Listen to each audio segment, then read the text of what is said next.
straightforward, Your Excellency. It's from Lvivsky 9660, 10 Polish zloty. Thank you, Lviv. Are there any ideas for a bigger Polish apostolate? Well, that would be a question more for Father Tritek.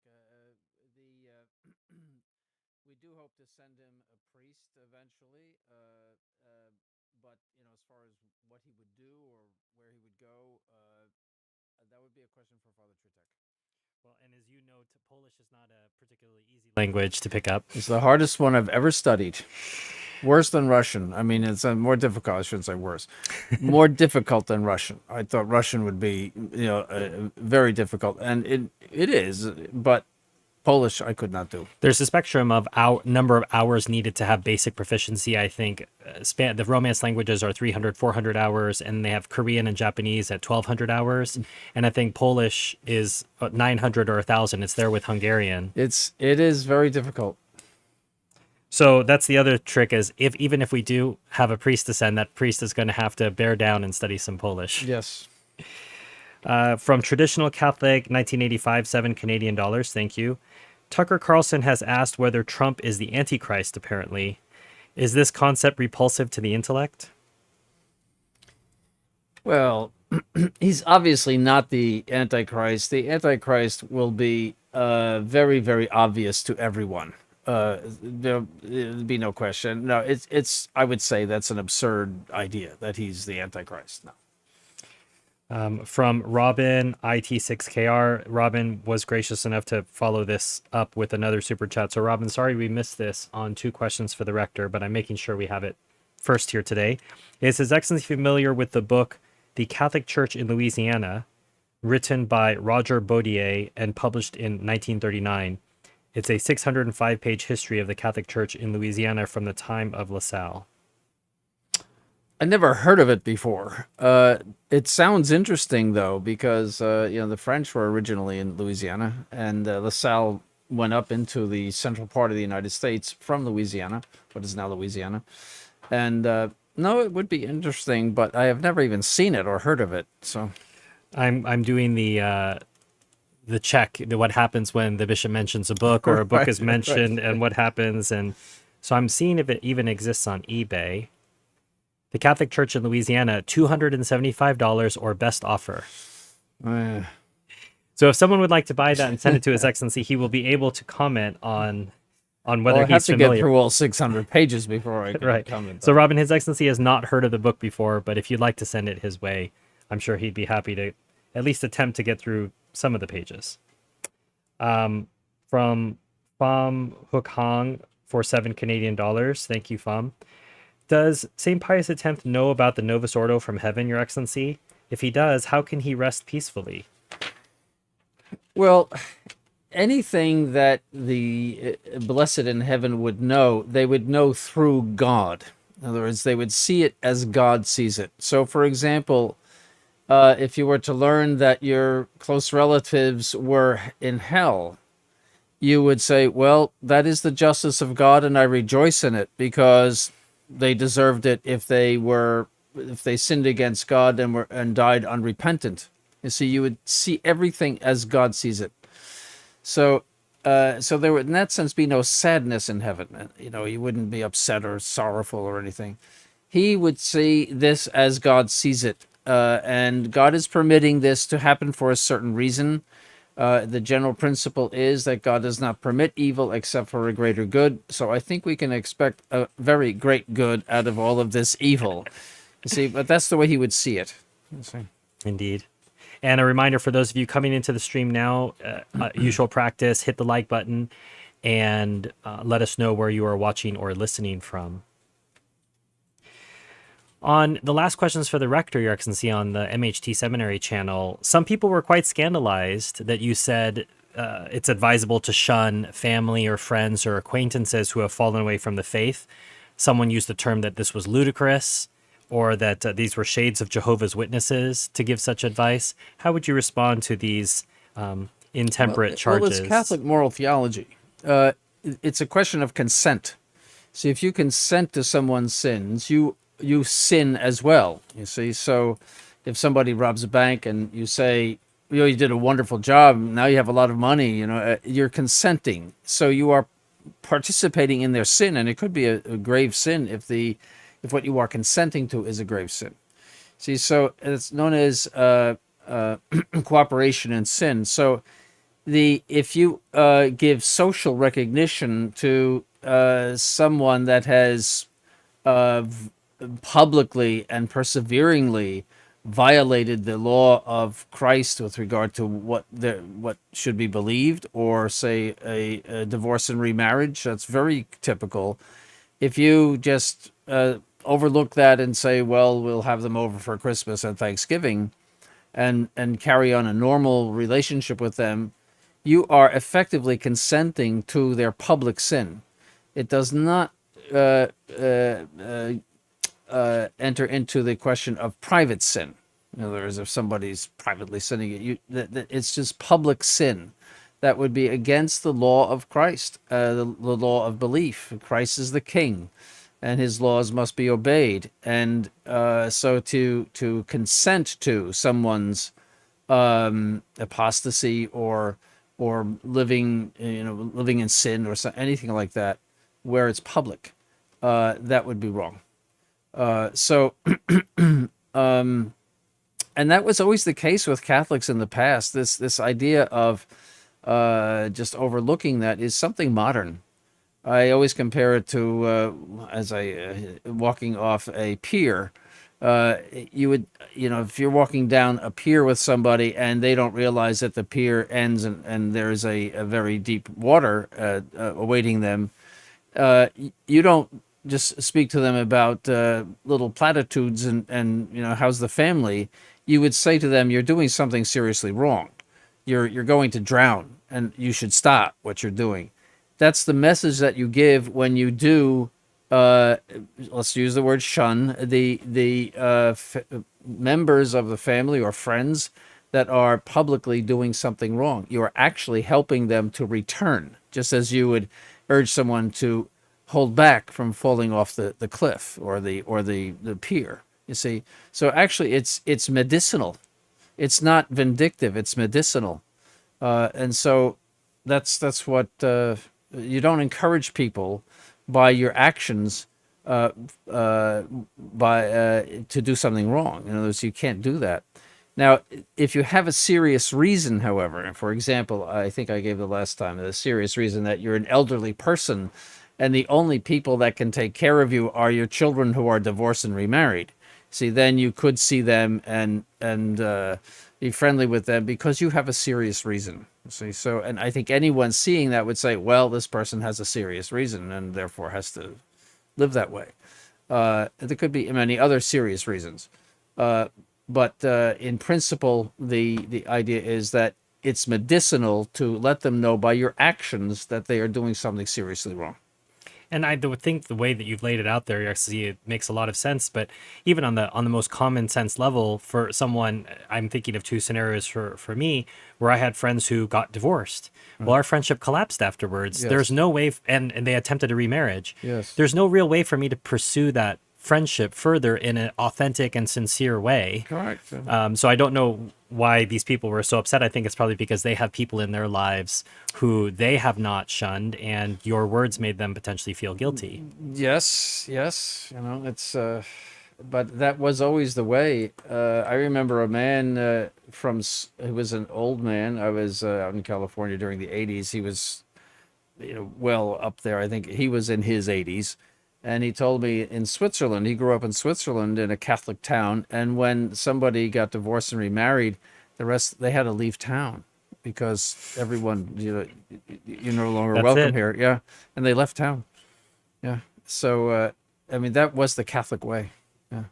And that, as you say, medicinal, it was part of keeping people on the path thinking, I'm going to have to leave town. Yes. I might as well just try to work this out. Yes, it is. It's just as excommunication in the church is considered medicinal, it is not considered a vindictive punishment. It's a medicinal punishment that is to keep you away from doing the very thing that you're contemplating. Yes.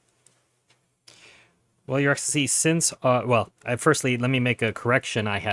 His Excellency had mentioned different live streams, and I threw in that they could check out the live stream at QAS in Brooksville, but that's not true. There's not a live stream. The live stream moved up with the seminary, the camera that was there. So my apologies, a mistake there. There is no live stream for Brooksville, but there is live stream in Fraser and other places that you can see Mass. And I think there's a live stream at the church in Massachusetts, Your Excellency. There is. It was on the Fritz last week, apparently, but there is. Yeah.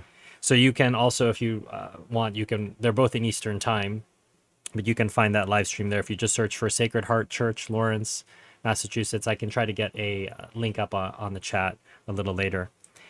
Since the last live stream, Your Excellency, you've actually received an invitation to a conclave.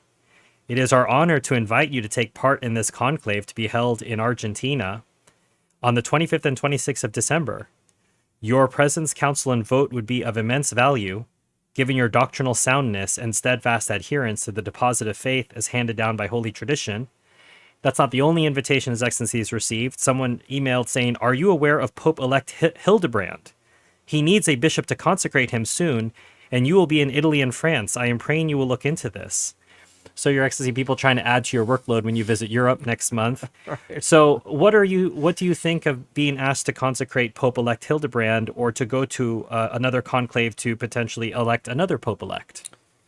Well, the idea of electing a Pope without the College of Cardinals is, the only word I could use is absurd. You have no title to vote. You have to, just as in an election for the president, you have to have the right to vote, and otherwise your vote is invalid. Well, analogously, the Electoral College there for the president. Yes, actually, you're voting for the electors of the president, and they go and elect the president. And that's a whole legal process. So also the church is a legal organization, just like a nation is. And it has certain laws of election. And so it's absurd from that point of view. Now, they might argue, well, the imperfect council. Yes, there was something called an imperfect council, the Council of Constance, which was the early 1400s. And that was to solve the three pope problem. You see, that's a long story, but I won't go into it. And however, there were bishops there who were jurisdictional bishops. That is, a bishop of a diocese. So, but non-jurisdictional bishops, the way we are essentially sacrament machines. In other words, our only purpose in life is to give the holy orders and confirmation. That's how we differ from priests in that sense. So we have no authority in the church. You see, so we couldn't vote for dog catcher. We have no, that we're bishops doesn't mean anything. Auxiliary bishops of dioceses, they had no power whatsoever. The vicar general had more power than the auxiliary bishops had, because they had none. The vicar general was typically a priest, a monsignor, but the bishop of the diocese had all the power, obviously. So, but auxiliary bishops were made in these dioceses in order precisely to do confirmations and other ceremonies that the ordinary, that means the bishop of the diocese, would have to do if they were not there. And in a huge diocese, like Archdiocese of New York, which before Vatican II had 2 million Catholics in it, and 75% going to church on Sunday, that's a lot of confirmations. So they had 16 auxiliary bishops under Cardinal Spellman. Extraordinary to think about. So, but I mean, that's a lot of work. And, there's consecration of churches, there's blessings of various other things. Chalices. Cemeteries, so there's a lot of things that require sacramental activity of bishops. And so that's their only purpose is to carry on the sacraments. And that's our only purpose. So the whole idea is without foundation. And what they produce will be, I'm sorry to say, but an absurd individual who might wear a white cassock and say, I'm the Pope. But he will be absurd because he will not have that stamp of legality. So you're not going to Argentina in December then? No. I feel sorry for these people in a way because they are misled. They think that this will help the church. In fact, it will harm the church because it will make the sedevacantist position, which is the only path to restoring order in the church, they will make it look absurd. And that will do damage to what we are doing. Or the others will just say, look at that, look at the sedevacantists, look at how silly they are. Well, and as you said, this has been tried before. This isn't some new thing. Oh, many times before, and it has always ended in absurdity. But you've had far more experience with this than I have, Your Excellency, so I'm uncertain as to where this is coming from. You know, they've got a website, they've got signatures, they've got a counter, you know, this many people have signed up. What do you attribute this to? Why do you think now this is happening? Well, it might be a kind of a type of despair over the election of Leo. Some may have been hoping for a turnaround with Leo. And, well, we have yet another left turn with Leo. I mean, he makes Francis look like St. Pius V. That's obviously a joke. But I'm saying that he's far more to the left than Francis was. So it's maybe sort of pulling the alarm and saying we have to do something and this can't go on. And I understand that, but this is God's church. It is divinely assisted by the Holy Ghost. We have to believe that, and we have to believe that God is permitting this for a reason, and that He will, in His good time, solve it.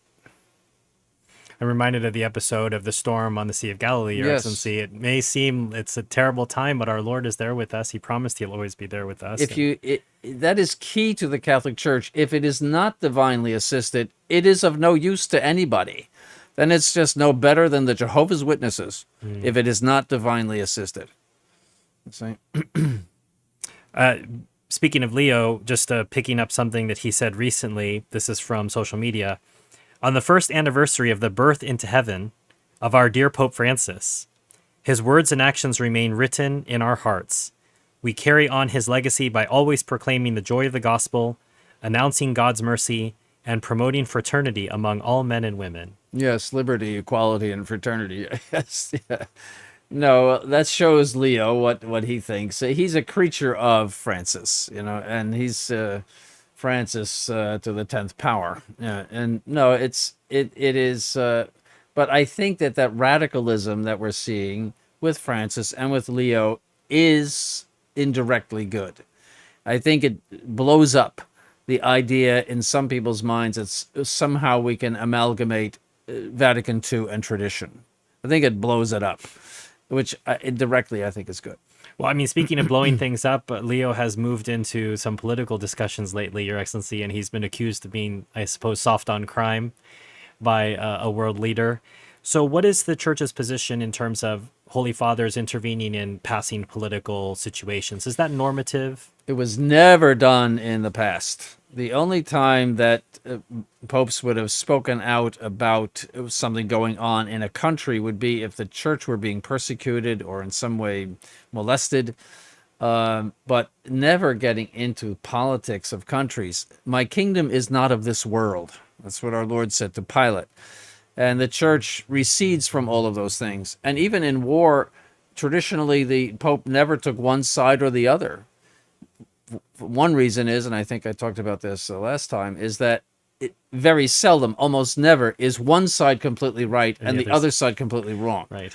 You see, so it just, and you know, it helps the people who are suffering in the war. The Holy See would do that. Benedict XV emptied the Vatican treasury to help the people in World War One, and did everything possible to achieve peace in any way they could, but never taking sides. Yeah, if you go to Castel Gandolfo, you can see photos of, they put up families in the gardens. In the gardens around the palace, there were families there living. So obviously the church has always cared about the outcome of these situations, but as to, it just takes away, as if the Holy Father doesn't have enough to worry about, normatively speaking, when he's running the church. He's also got to keep up on every political situation as well. No, it's, no. And Pius XII helped the Jews a great deal in Rome. As a matter of fact, the Israeli orchestra came to the Vatican, and there's a picture of it, and I have it. Came to the Vatican in the 1950s to praise him and to cite him for his role in helping the Jews escape the Nazi persecution. They came to the Vatican and played for him. So, so that whole business that he was indifferent to the suffering of the Jews is a lot of garbage. Well, I'm thinking that the chief rabbi of Rome converted and took his right. name. That's so, right. Yes. I think that should put pay to any sort of accusation there. Do any members of your institute happen to be familiar with the late independent Sedevacantist Bishop Emanuel Korob, who had been active primarily in Czechia?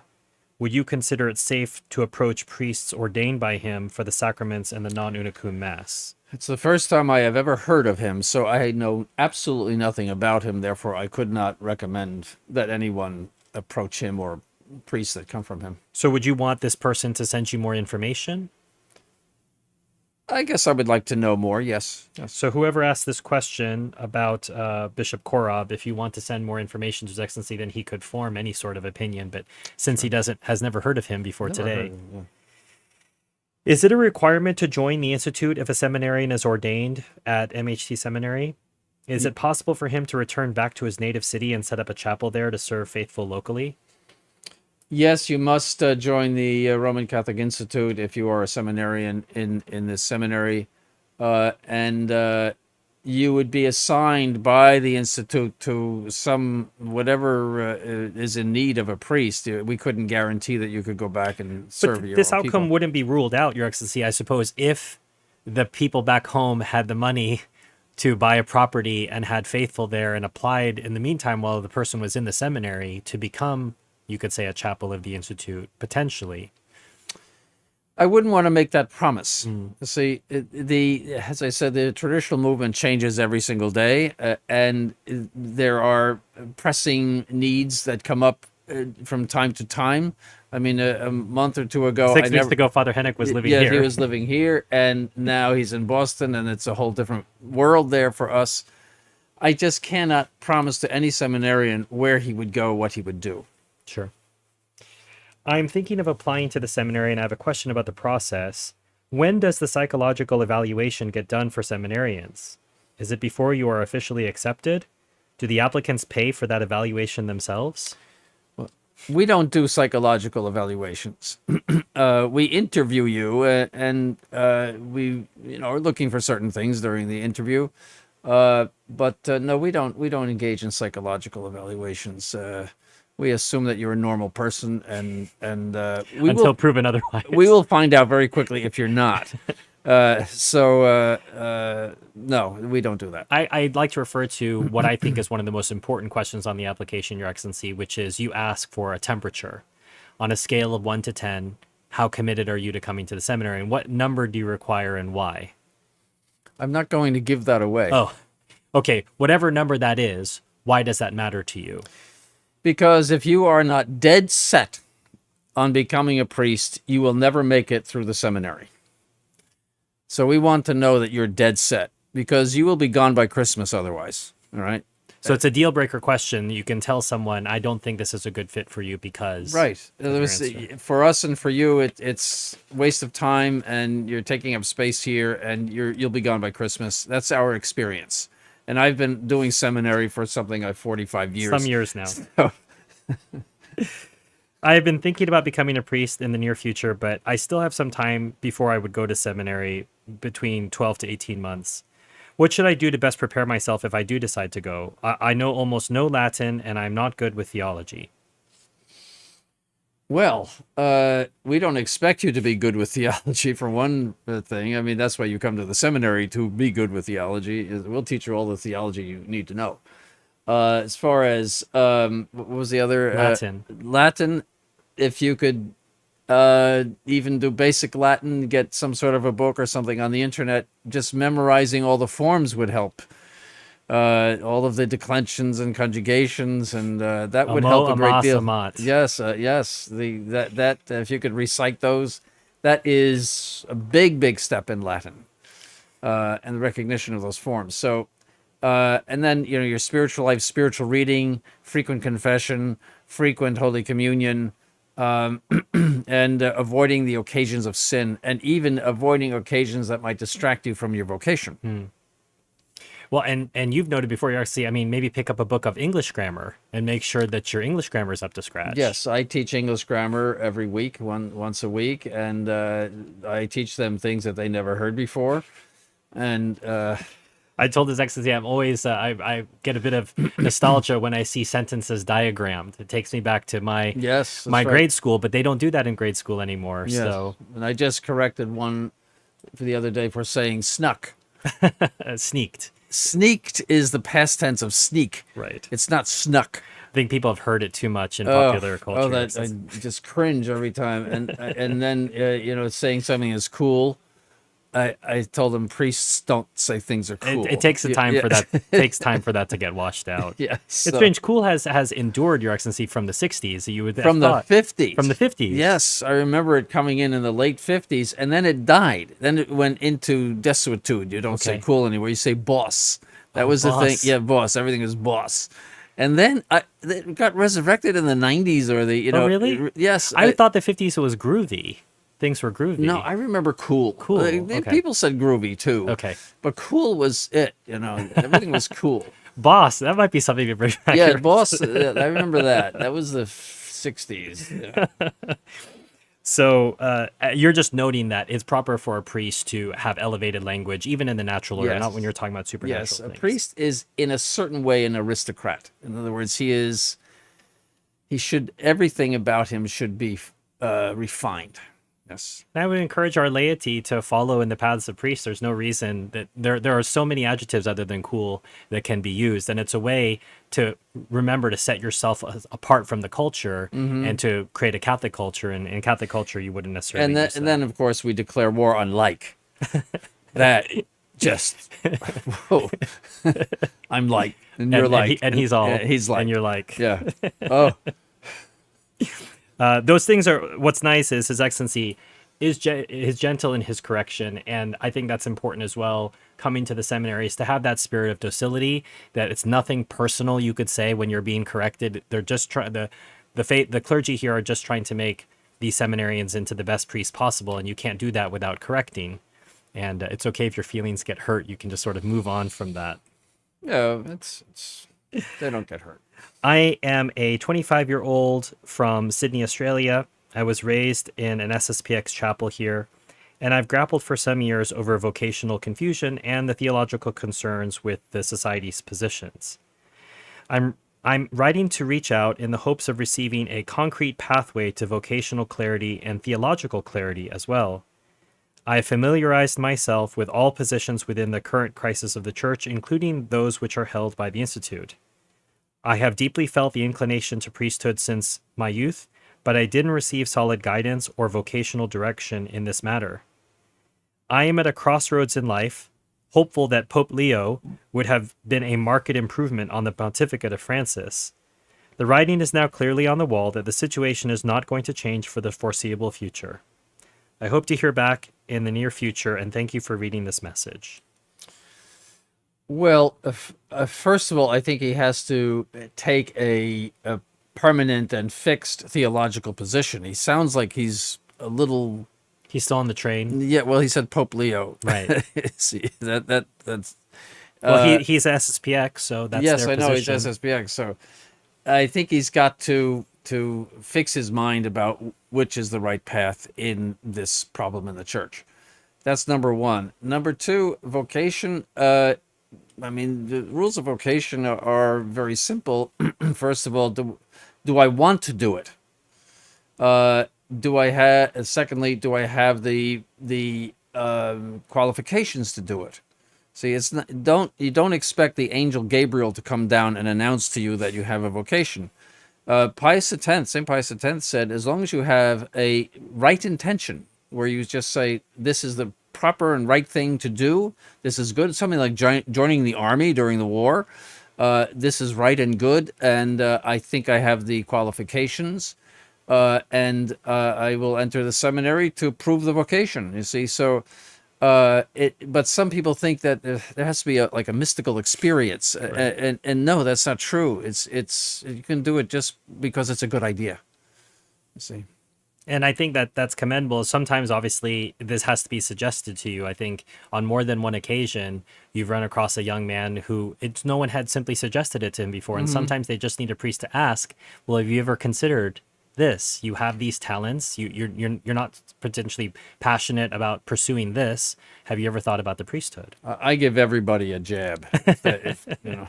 Well, and this was mentioned in a Pottstown sermon, I think not so long ago, maybe 3 or 4 weeks ago, Yes. Maybe during Holy Week. His Excellency has done that, and he's done that on these live streams, that the church is at war. I've heard that, and I think that that's important for people to consider.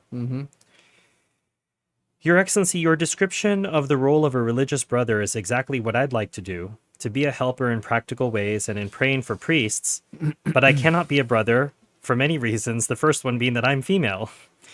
I'm too old to be a sister, 65. I do not walk well because of arthritis. And I'm wondering if there's maybe a third order or similar organization associated with the Institute that can be done at a distance but in accord with other people. I'm one of those who doesn't miss Mass because there is no Mass to miss, and moving is not an option for a number of reasons. My generation is the one that had the faith violently stolen from us when we were just on the cusp of understanding. We didn't know it, so most of my peers lost any faith we may have had, if we went to Mass because our parents brought us. As soon as we turned 18 or even younger, we left Catholicism and religion altogether. I was born in 1960. Only a year or two later, we got Vatican II and it was all over. No, that was the wrong time in which to be born. Yeah, I understand. The thing is, that would require what she is asking for. First of all, you can't do a third order. You could do maybe a lay apostolate or some sort of extension of the the RCI in a participation by lay people in some way. But that would require a priest to run it, and we don't have that. We need more priests, and that goes back to vocations, and so.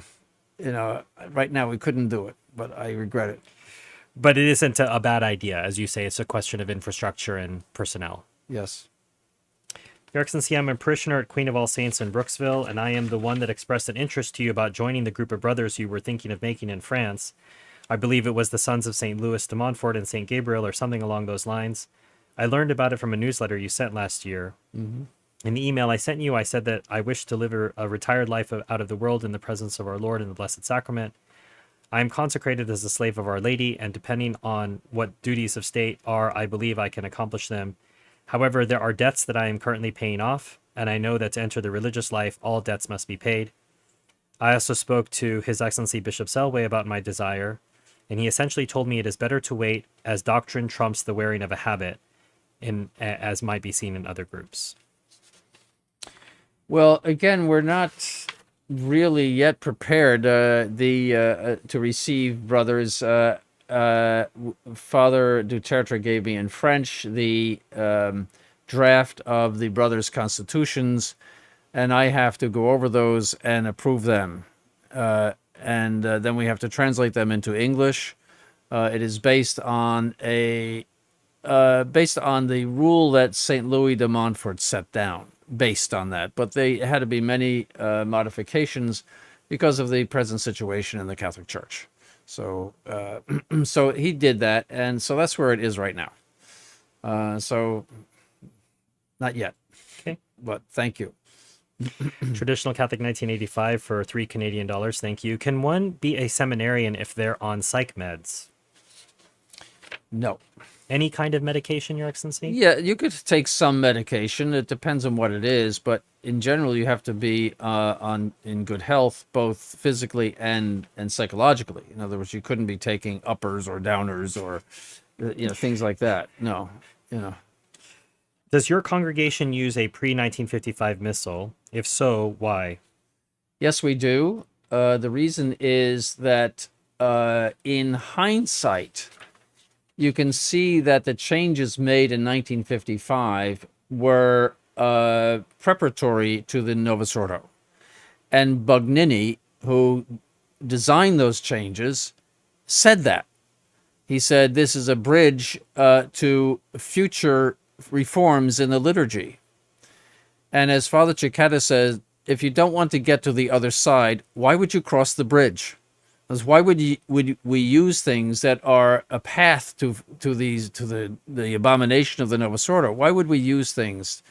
You can see in the 55 reforms certain elements that point to the Novus Ordo. Not enough to make it a non-Catholic rite or anything like that. But you can see the elements in hindsight. When you get to the Novus Ordo and you see the destruction of the Novus Ordo, you look back, oh, look at, for example, on Palm Sunday, one of the options is to face the people with the palms on an outdoor altar. That is unheard of in the tradition of the church, but you see, you get used to a priest facing you. You see, these little things were put in, and when the priest comes in and says the prayer, there's a prayer after the procession on Palm Sunday, he faces the people, and that's never done. The only except in the case where you're praying to give a blessing to some of the ordinands or something like that, where it's directed toward the people. But if it's directed toward God, you never face the people, never. Right. You see, so that's a little thing. You see, you're facing the people. Many other things, and there have been very good critiques of the 55 changes. One of them by a priest of the Congregation of Christ the King. Some of them went back to pre-55. Well, almost everyone, I think, Fraternity St. Peter, everybody uses the pre-55 for Holy Week. It's interesting that everyone has noticed what It just makes sense. Now, the objection, well, Pius XII approved these changes. Yes, but he is not the Pope anymore. You see, he died. So you have a case of what is known as epikeia, and that is in the absence of the lawmaker, can you not observe a law because it would be harmful in some way or inconvenient, seriously inconvenient or problematic? That's a very, very, as a matter of fact, the whole traditional movement operates on that principle. See, so you can't say that if a legislator were there, we would have to ask the legislator and we would have to obey what the legislator said. But we have no Pope right now, and Pius XII is dead, so we have to make these decisions on our own. Yeah, and I've said before that I can, in very good conscience, imagine going before a future pope and explaining, Holy Father, the reasons I followed this whole Holy Week were because of this. I feel very good in conscience. Here's all the studies that I looked at, and I'm pulling a review that His Excellency did on a book written by Father Ryu. And I'm going to put that in the chat. If you're interested to hear more about what His Excellency is alluding to with Holy Week, you can look at that video that he did and hear some of his commentary on that. And of course, there's a link to a book there put out by Shield of Faith Press.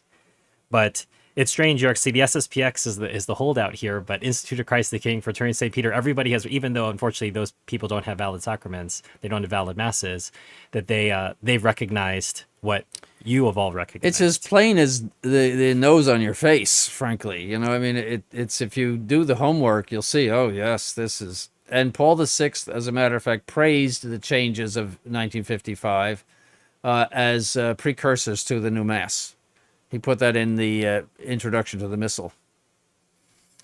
So we have some follow-ups on some of the comments, but I'll start with one related to the feast day today from Teodoro Boggio for $5. Thank you, Teodoro. Happy Feast of the Solemnity of St. Joseph. Yes, thank you very much. Happy feast day to you as well, Teodoro, and everyone else watching and listening. Would you be able to discuss this feast and its sad replacement by Pius XII? Well, the feast was established by Leo XIII, particularly when the church was being assailed by the Freemasons, the Garibaldi people, and all of that. Rome was occupied, and he saw that the church was under stress and needed the patronage of Saint Joseph. So that's how it differs from the one in March.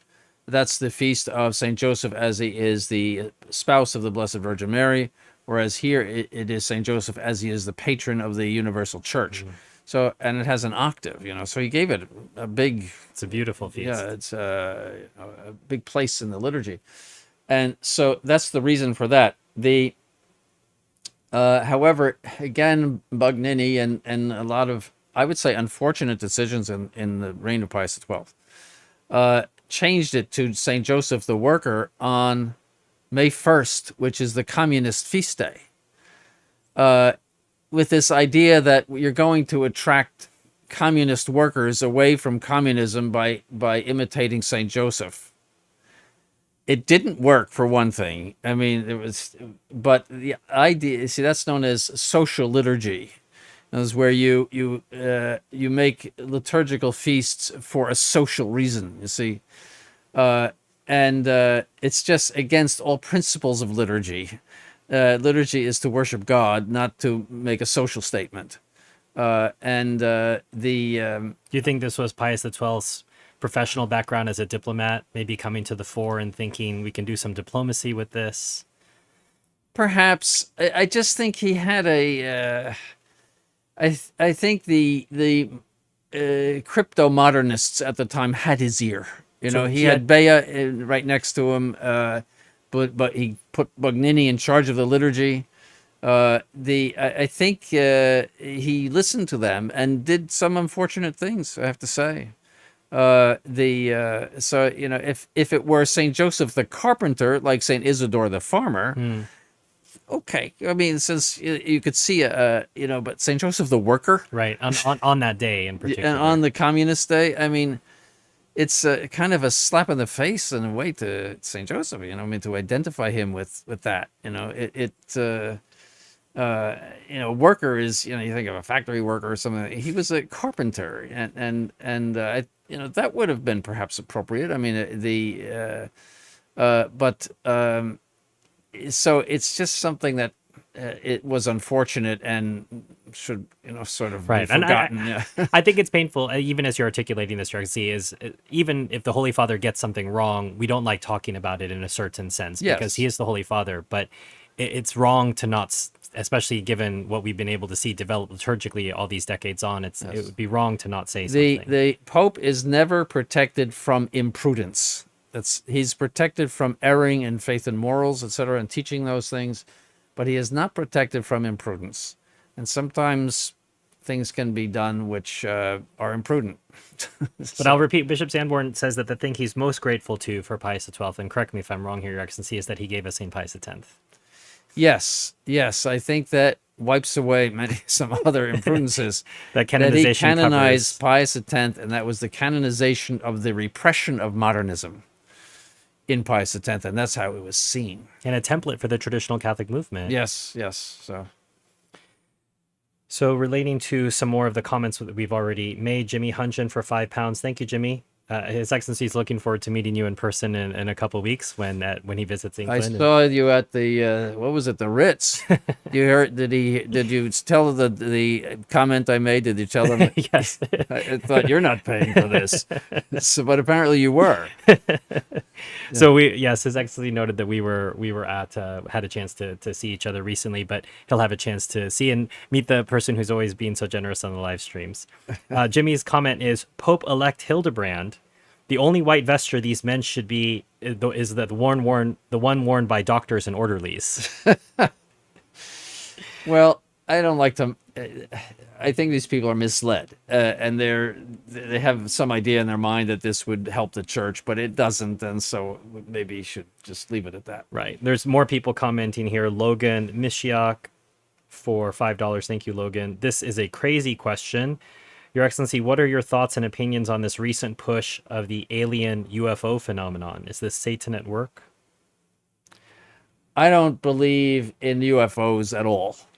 I think J.D. Vance was saying it could be demons, Your Excellency? No, I don't believe that. Okay. I think the demons don't need flying saucers. So you see these as some sort of mass hallucinations? Or Yes, something? I think it's just, I don't believe it at all. Okay. I mean, when you look at the universe, I mean, everything outside of the Earth is a wasteland. They just did the moon. I mean, it's a total wasteland. Who knows if they did or not? But well, whatever. But the Soviets looked at Venus. Back many decades ago. It's so hot there that you can't take it, and it's a wasteland. Mars is a wasteland. Jupiter we won't talk about. It's a big ammonia ball or something Right. like that. The rest of it is freezing. No, I just don't believe it. Okay. Modern monarchist for $10. Thank you, Modern. Your Excellency, I'm disturbed by the amount of support for the perilous idea of an imperfect general council. Do we need any more Palmarians or trailer popes? Or do the people forget these imbeciles? Again, using stronger language potentially than you would like to use, Your Excellency.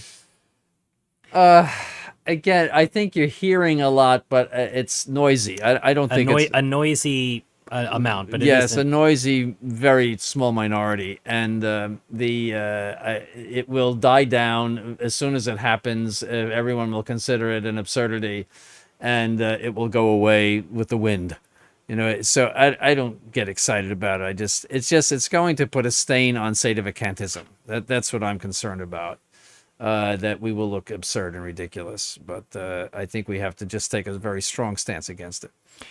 Teodoro Borgio for $5. Thank you, Teodoro. Would it be okay for a true pope to travel a lot to pastor the church? Well, traditionally, it was never done. Very rarely. Pius VI actually went to Vienna to try to placate that Freemasonic emperor. And Pius VII went to Paris to try placate another Freemasonic emperor. And then he was forced to stay for an extended time period. Yes. And but it was very rare. I mean, there were certain cases, yes. Even in the Middle Ages, there was some movement, but that was when movement was very difficult. So in principle, it's not wrong that they go. He is the shepherd of the whole church, for example, for that reason. But he has a lot to do in Rome, though. When you travel, you're distracted from, and I know this because I have to travel a lot, you're distracted from your job. You see, so, and that means somebody else is doing your job. So that means people in Rome are doing the job of the Pope. That's a full-time job, Pope. And he has to see people the whole day long to make decisions and the church is enormous. It's an enormous institution. So for him to be running around the way they do, these modern so-called popes, I think it's far beyond the norm, in my opinion. But in any case, the whole world comes to him normatively. The Holy Yes. Father sees people Yes. from all over the world. They Yes. come to him, and he's familiar with many, many situations. I remember reading in the Cardinal Mary Delval memoirs that the Holy Father, St. Pius X, was actually reading up on a lot of these situations in different countries and Yes. aware. I do think it's a theatricality of Wojtyła that he needed to go and present himself as an actor, and you saw the enthusiasm of the people. You mentioned even just Pius XII coming to New York as the Apostolic apostolic delegate. Yes. What sort of enthusiasm that Yes, was, and he yes. wasn't even the Pope. Right. Yes. So obviously there's a consolation for the faithful, and if a future Yes. Holy Father wants to use the jet engine to get around, I suppose he certainly could. Nothing intrinsically wrong, but there could be something extrinsically wrong, and that is he could be neglecting Right. As you say, you have a lot of experience traveling, and as you've said, sometimes it's really for the birds. if traveling, especially flying, is for Flying's the birds. for the birds, for Yes, sure, but- It's for the birds. But traveling. Jimmy Hunjin for £50. Thank you, Jimmy. After stating again that Bergoglio is in heaven, Prevost wrote, "We carry on his legacy by proclaiming the joy of the gospel." What does joy of the gospel mean in a Catholic sense? I have a feeling that Prevost simply means we should be smiley. Well, for Prevost, it means socialism and communism, one worldism, and that's what the joy of the gospel is for him. But the Catholic sense is that the gospel, the Holy Gospel, gives you interior peace and a joy by looking forward to eternal life, rather than simply dying like an animal, like a squirrel that gets run over. In other words, where you're never heard from again, and that's the end of you. There is a natural desire to live forever because we have an immortal soul, and we can even know that by reason, because we are able to know things that are beyond material, such as justice and charity, for example. you talk to your cat about justice and charity, and despite the fact that they're very intelligent animals, they will not respond to you. Well, I was going to say, what use do cats have for justice and charity? Yes, they don't know. That's not in their That would be the just last thing that they authority would- and yes, majesty. Those things they respond to that very nicely. Father Palma has sent me a message reminding people that in June, the Catholic Singles Connect event is happening, and there might still be 1 or 2 places available, but you need to message them directly and ask yourself. And I'll put the email message there. Do we charge for advertising? Is that Well, we could tell Father Palma about that one. Mention that this is product placement here. yeah, so. But I put his email address in the chat if you'd like to contact him. If you know somebody who might be interested in not just visiting Japan, but meeting fellow Catholics. There are a few Catholics there that Father visits semi-annually, I think. And you'll get to meet some Japanese Catholics yourself, but also meet some Catholics from around the world, especially if you're interested in potentially meeting a spouse. That would be one way to do that. Mm-hmm. So His Excellency will send the bill for the product placement later, Yes. Father. Do you recognize SSPX sacraments as valid and licit? Valid, sometimes yes, sometimes no. Why sometimes? Because they use priests that are ordained according to the new rite, by bishops who were consecrated according to the new rite. They use those quite a bit, and that that is invalid. You see, so yes and no. If they come down from Archbishop Lefebvre through these 4 bishops, that's a whole other thing. Then their sacraments would be valid. On the other hand, but again, do they vet the baptisms? Because if you are not validly baptized, your ordination would be invalid, even if it's done by a perfectly valid bishop in a valid rite. You are not a true. So are they? That's my question. Are they vetting and making sure that the baptisms of the seminarians are valid? We redo any. If we have the slightest doubt, we redo them. So you know that anybody coming out of this seminary is validly baptized. We just did one today, I think. So if we don't have proof positive that it was done validly, from eyewitness testimony or a certificate or videos. Videos, even a certificate is not good enough because we don't know what they did. See, it has to be some sort of testimony that it was done correctly from a reliable eyewitness. So but see, to please the Vatican, they're saying all of the Vatican sacraments, by that I mean the Vatican II sacraments, are valid. You see, they will not redo confirmations. This happened under Archbishop Lefebvre. He was criticized by the Vatican for doing that, so then he gave it up. And he signed on May 5th, 1988, that all of their sacraments were valid. And they have pursued that. You see, you can't deal with the Vatican II hierarchy if you're saying that their sacraments are invalid. How do you dance with them if you're saying that your sacraments, by the way, are invalid or doubtful? So they have made that horrible compromise. And so there again, that's the question is, I would say some are valid, some are not, and who knows? And, it's hard to tell. There's no Geiger counter by which you can tell. So that's and then licit, I would say, no, they're not. They are illicit no matter which way you look at it. If you say that Leo is the Pope, they're illicit. If you say he's not the Pope, they're illicit. Because they are offering the Mass in union with a false Pope. So Leo either is the Pope or he isn't. If he is the Pope, they're illicit. If he is not the Pope, they're illicit. It's a bad position either way. Yes. LPRI 4XP for $25. Thank you, LP. In the examination of conscience section of my missal, it lists out resistance to grace as a sin. Can you explain what that means and how would one know if they are resisting? Well, if you are, if you know something to be correct and right, and you purposely go against that, that would be resisting grace. And actual grace is going to move you to obey the commandments of God. If you know the commandment of God, but you decide I'm going to flout it. That's a resistance to grace.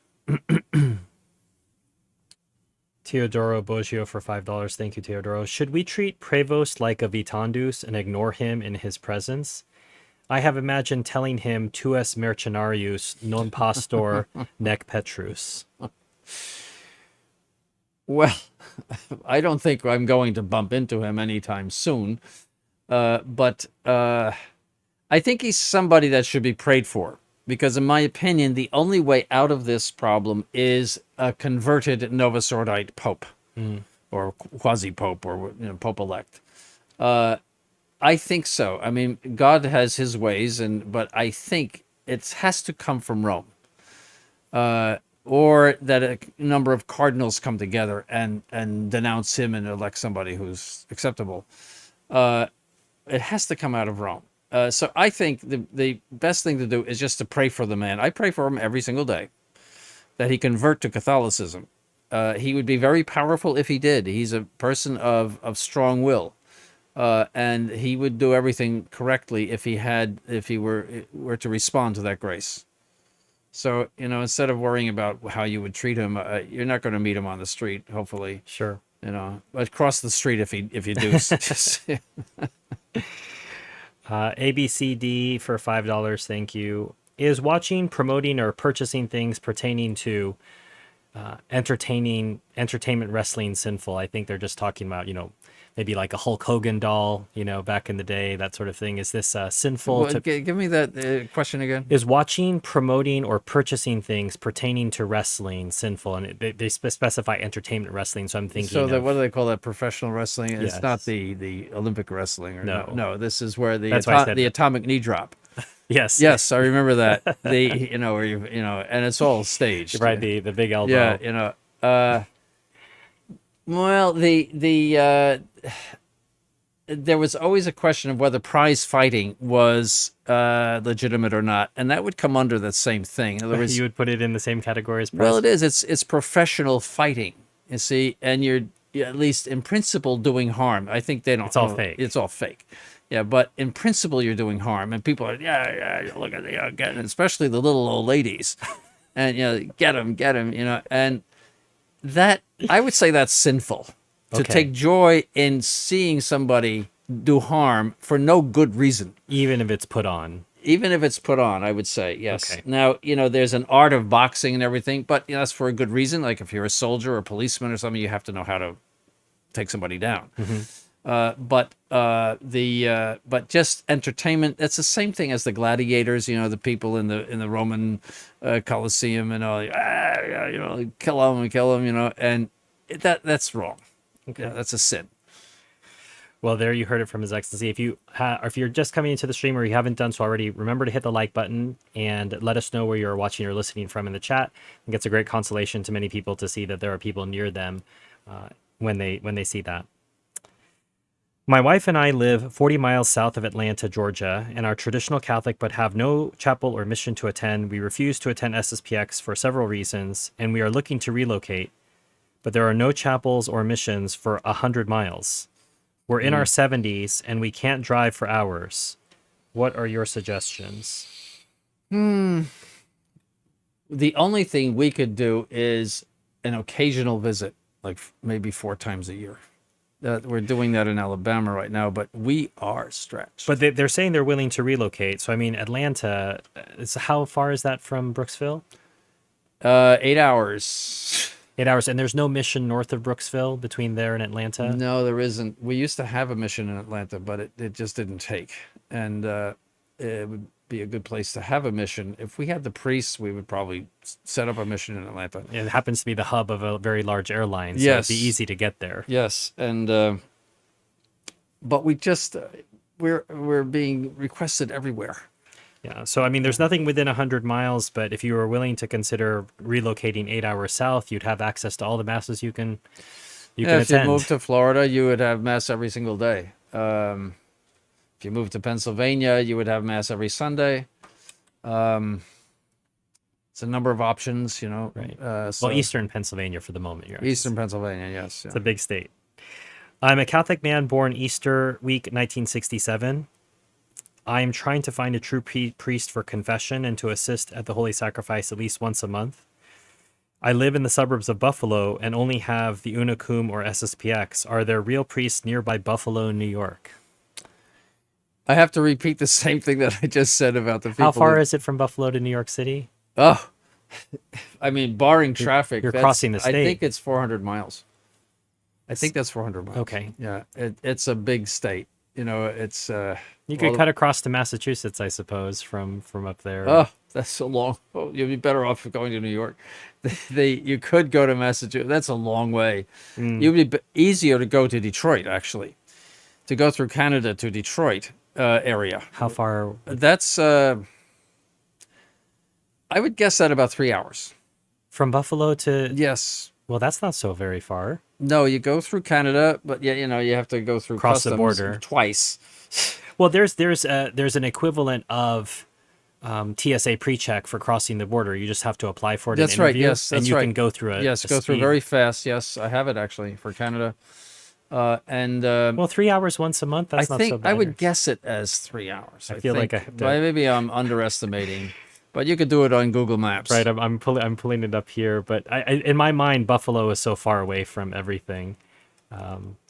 But while I'm looking that up, I'll read the next question. I am writing to express my sincere interest in joining the Institute and deepening my faith within your community. I currently live in Westchester County. I'm eager to grow spiritually and participate more fully in the life of the church. However, I have not been able to find any nearby mass centers affiliated with your institute. I was hoping you could provide guidance on what steps I can take in this situation, as well as any recommendations for how I might still be able to attend mass or stay connected. I would appreciate any information on the process of joining. I think this person is thinking there's a third order. Westchester County. The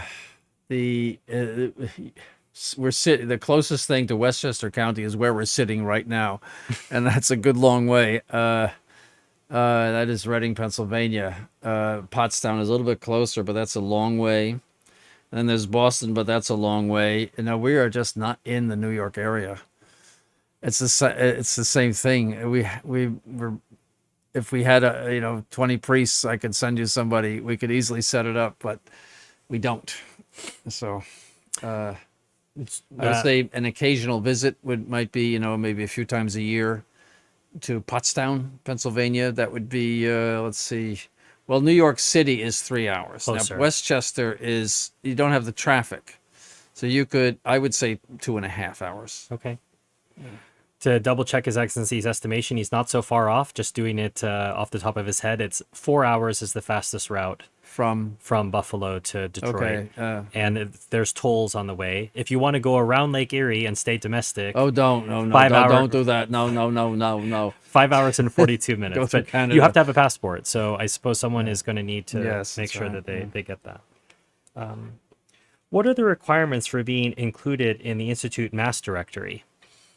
Well, there's no such thing as an Institute Mass Directory. Well, the website has an Institute Mass Directory. If they go to the Institute, and where are the masses they can go to? Oh, I see. I see. Not something published, something on the internet. Okay, I see. I didn't know what they were talking about. That is a question for Father Bear, because I don't know anything about that. Well, I suppose the sort of larger questions is, the larger question is, what are you vouching for? If someone is showing up on an institute website, you can go to mass here. What is really being said? Well, if it's on our website and we are is a place that is on our website, that means yes, you can go there. I mean, it's under our control, or at least our approbation.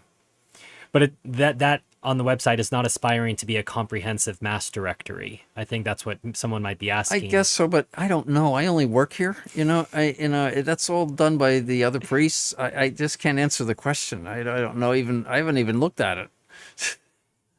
You see, I just can't answer the question. All right. So. I was baptized in a Novus Ordo church, but I have never gone through confirmation. I nearly fell out of the faith until I came across the Institute's YouTube channel. But I am still unsure what to do about my lack of confirmation. Would going to any Sedevacantist church work to try to receive or go through confirmation? I'm unsure how to proceed in order to become fully part of the Catholic Church, and due to that, I am unsure what questions I should even be asking.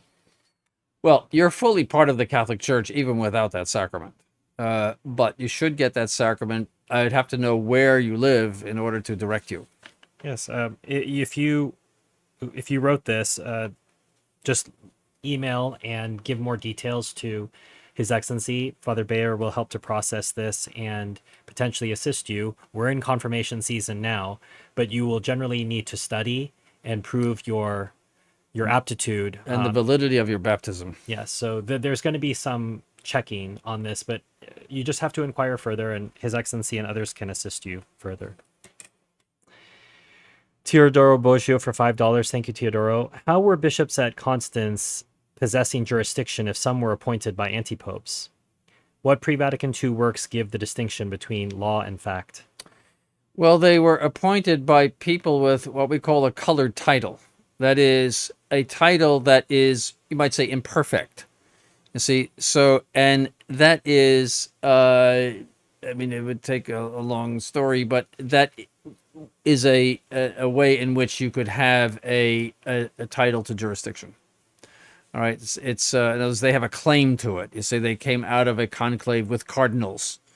You see, that's a claim to it. So, that's they bishops had jurisdiction, and they had it from whatever pope they recognized. You see, so it wasn't as if they were just wildcat bishops or anything like that. So they were legitimate diocesan bishops, and so now the imperfect council is nothing in canon law or any laws about it. It's just that that's the way they saw. They saw that as the best way to solve the problem. That you couldn't get enough cardinals together to really. You don't want a fourth pope by a fourth conclave, so that's what they did.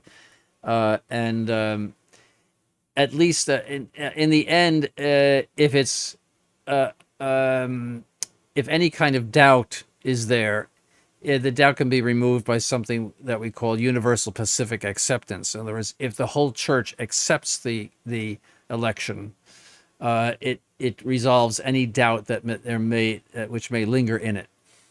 And that's unlikely to happen for a conclave happening in Argentina in December. Well, even if it did, even if every single Catholic in the whole world said we recognize you as Pope, it would still be phony, because it doesn't proceed from any kind of jurisdiction at all. There's not even a colored title. It's a transparent title. You see, it's zero.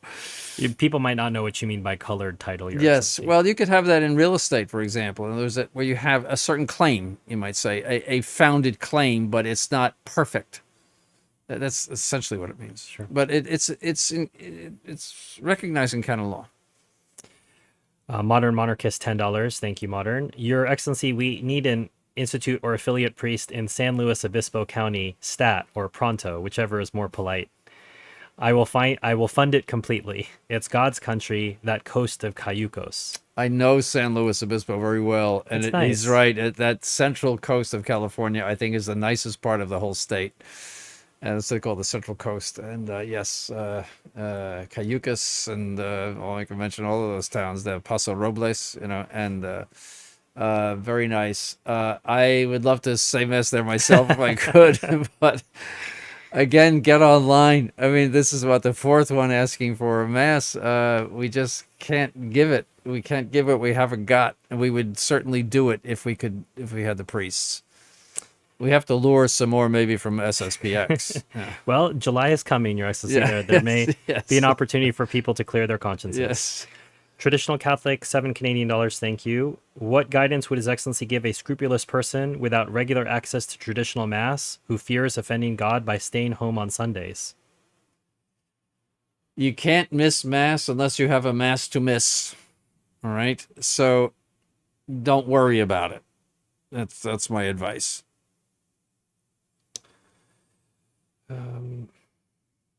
John Shiva, $5. Thank you, John. What is the traditional view of the Church regarding consecrations of bishops done per saltum? Are they considered valid? If what you mean consecrating someone who is not a priest, the Church never pronounced on it, but all theologians consider that invalid. And I brought this up to you in a different conversation. that idea that you need to have been given the other degrees of priesthood before receiving the episcopacy. The episcopacy is the fullness of the priesthood. So if it's the fullness, you have to have the partial, so to speak. You know, I mean, that's much discussed by theologians. You see, some theologians say you get the fullness of the priesthood with priestly ordination, but you at consecration you are merely given the permission by the church to function in that way. You see, that's the Thomists. I'm surprised the church never ruled definitively on this. They never ruled on it, but the other argument is that it is done in such a sacramental way. You know, the very, very elaborate ceremony Beautiful. that it's more than just, you know, untying somebody's hands. It's that there's it's a sacrament. You see, so that's the other side. But in any case, you have to be a priest before you're consecrated a bishop.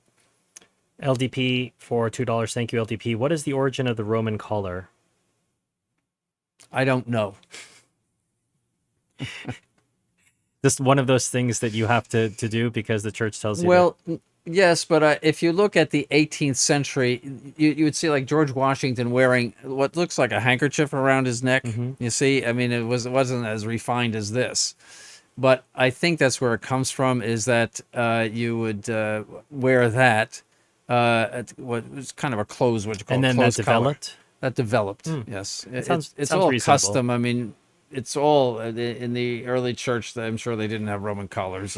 Well, I think the chasuble used to be something you'd wear out in public, and it's strange that well, not strange. I'm glad that it developed into a liturgical vestment, but it was something that priests wore around. Yeah, that was eventually suppressed.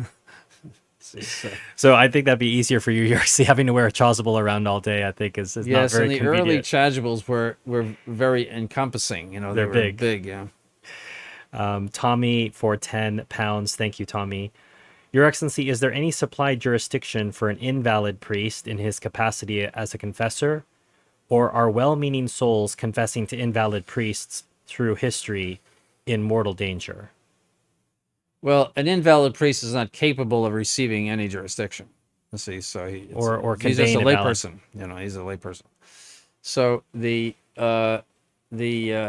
but if you're confessing to an invalid priest and you don't know that, or you don't have any suspicion of it, the mercy of God is such that he would not hold that against you. In other words, that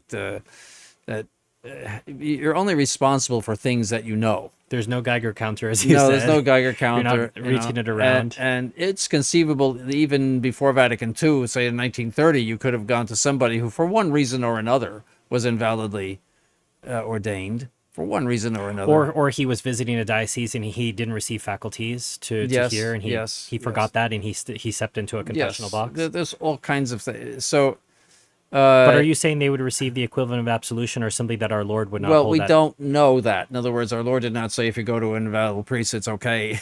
I'll take care of it. But it's commonly conceded that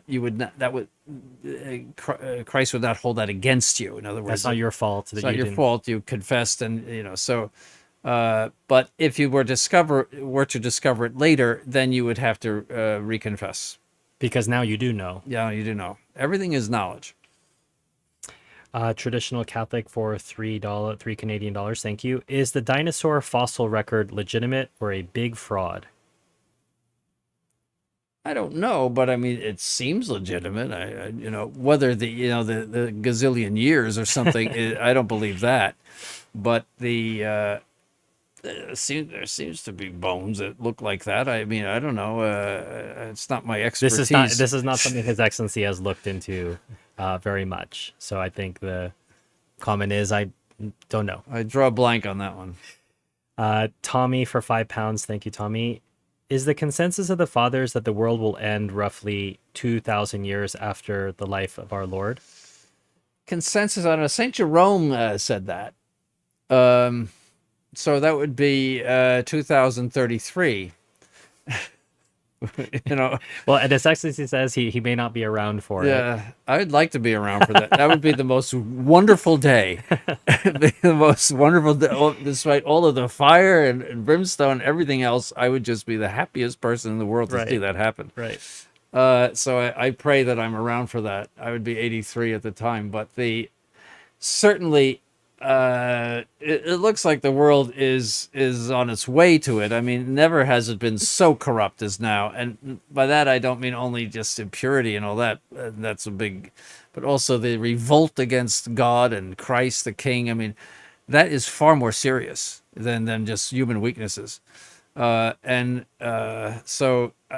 you know, when you look around at humanity, when I go through airports and just are exposed to general humanity, I just get sort of sick. I mean, look at it's. I know it's rough out there. You know, it's just a place that has completely forgotten about God. You know, and what's the use of it? You know, he's infinitely merciful, and and he spared Sodom for one family. You know, but I could see certainly a reason for destroying humanity. I could see it. Chedrus Libani, 100 Brazilian reals, I think. Thank you, Chedrus. Men are often advised to have a stable income or something similar before getting married. Would it also be acceptable for a young man to marry without a clear career path if his family is willing and able to support him? So this is I maybe would say no. someone coming from wealth where they have access to family No, wealth. that's as the Indians would say, heap bad medicine. No, I've never heard you use that expression before. no, or the Native Americans. Heat bad medicine? Yeah, that was always on westerns. That's heap bad medicine. They probably never said that, but no, that is the formula for divorce. Okay.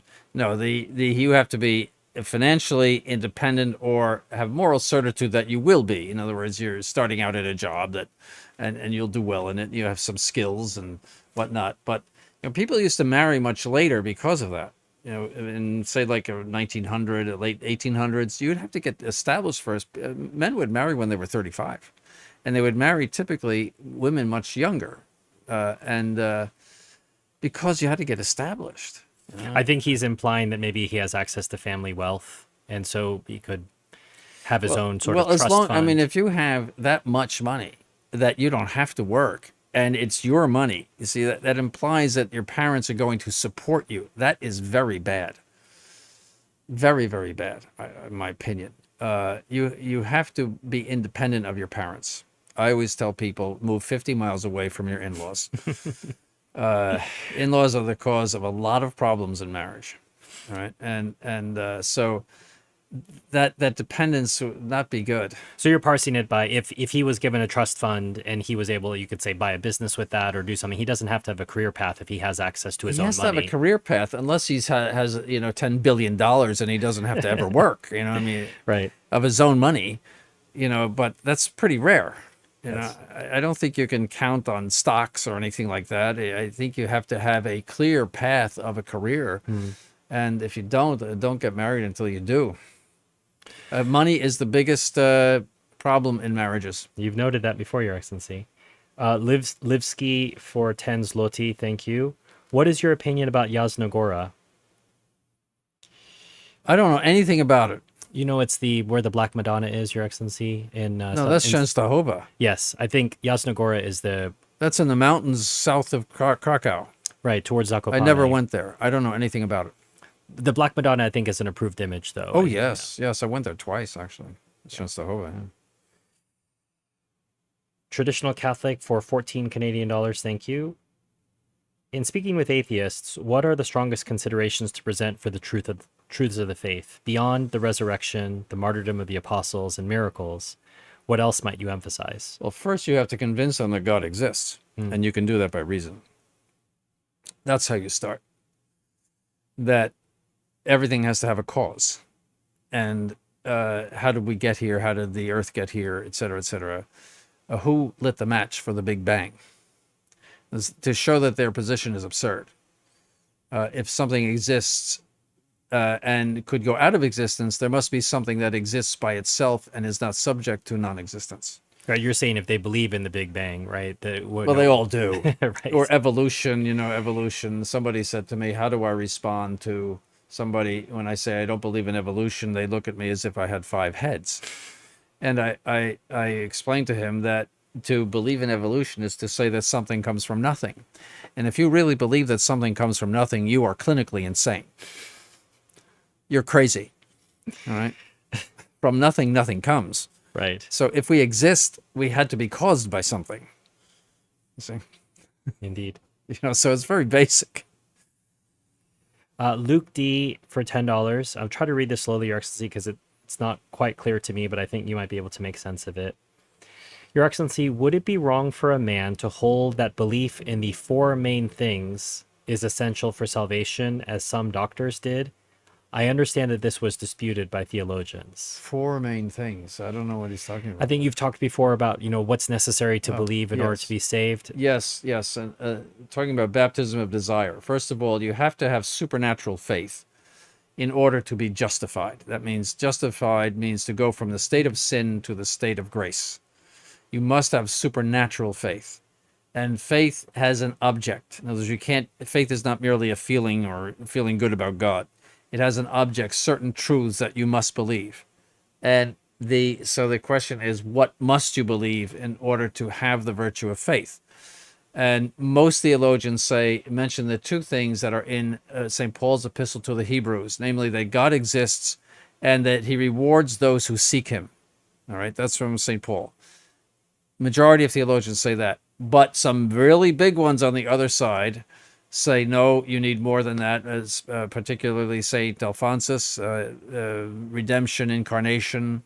You have to believe in those. And there's a number of big people on the other side of that. St. Alphonsus is a pretty heavy hitter. That's a heavy gun.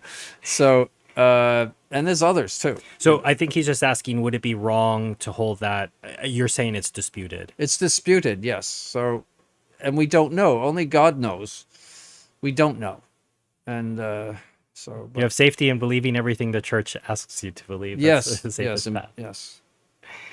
£5 from Tommy. Your Excellency, this is maybe a dated question.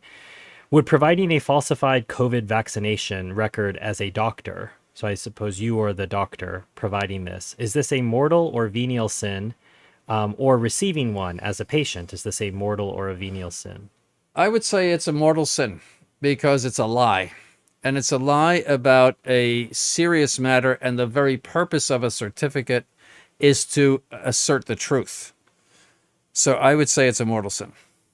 Okay, so there's your answer for whatever COVID is worth these days anyway. I mean, that's not to get into the whole COVID thing. It's just to say a certificate is a certificate. Right.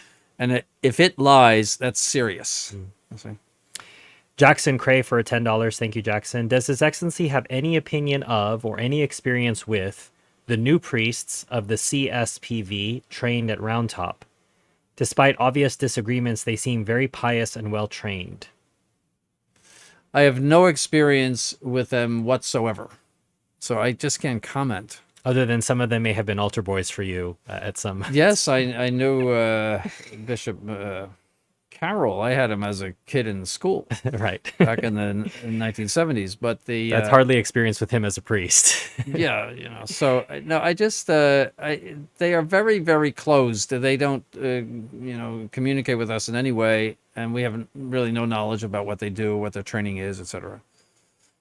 Jimmy Hunjin, £5. Thank you, Jimmy. The SSPX don't even use the 1955 reform. It's a blend, like everything else they do, according to what the Archbishop liked. That's right. Secundum usum Econiensis. That's right. Yes, that's right. I remember that on Palm Sunday, they used to bang the door with the cross, which pertains to the traditional rite.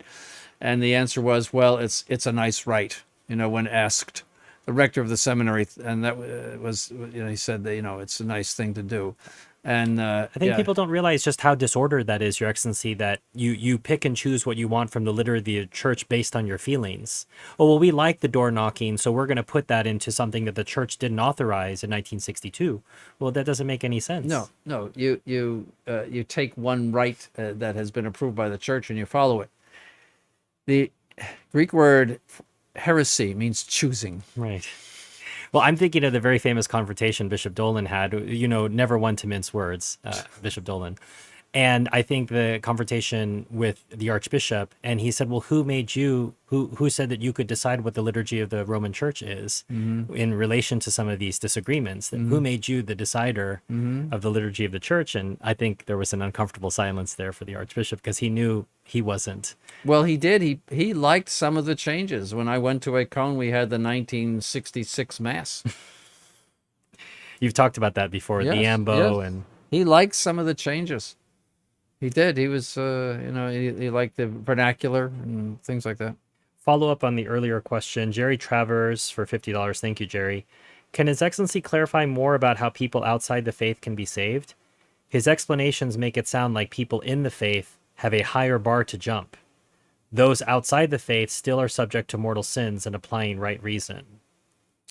No, people inside the faith have, inside the Catholic Church, have access to all of the graces that flow from the holy sacrifice of the Mass and the prayers of the Virgin Mary and all the saints, etc., that people outside do not have. It's just a question of whether someone who is outside the church but has all of the conditions necessary for belonging to the church by desire, by implicit desire, that's what they're, what conditions those are. You see, it's really, no one would ever say being outside the church, no matter what your good intentions are, even if you should belong only by implicit desire, that is something better than being inside the church.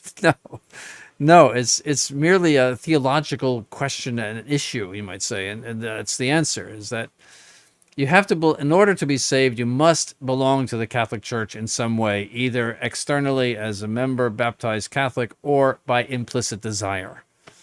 You see, that's the rule. That's absolute. You see, and so the question is, what constitutes the implicit desire?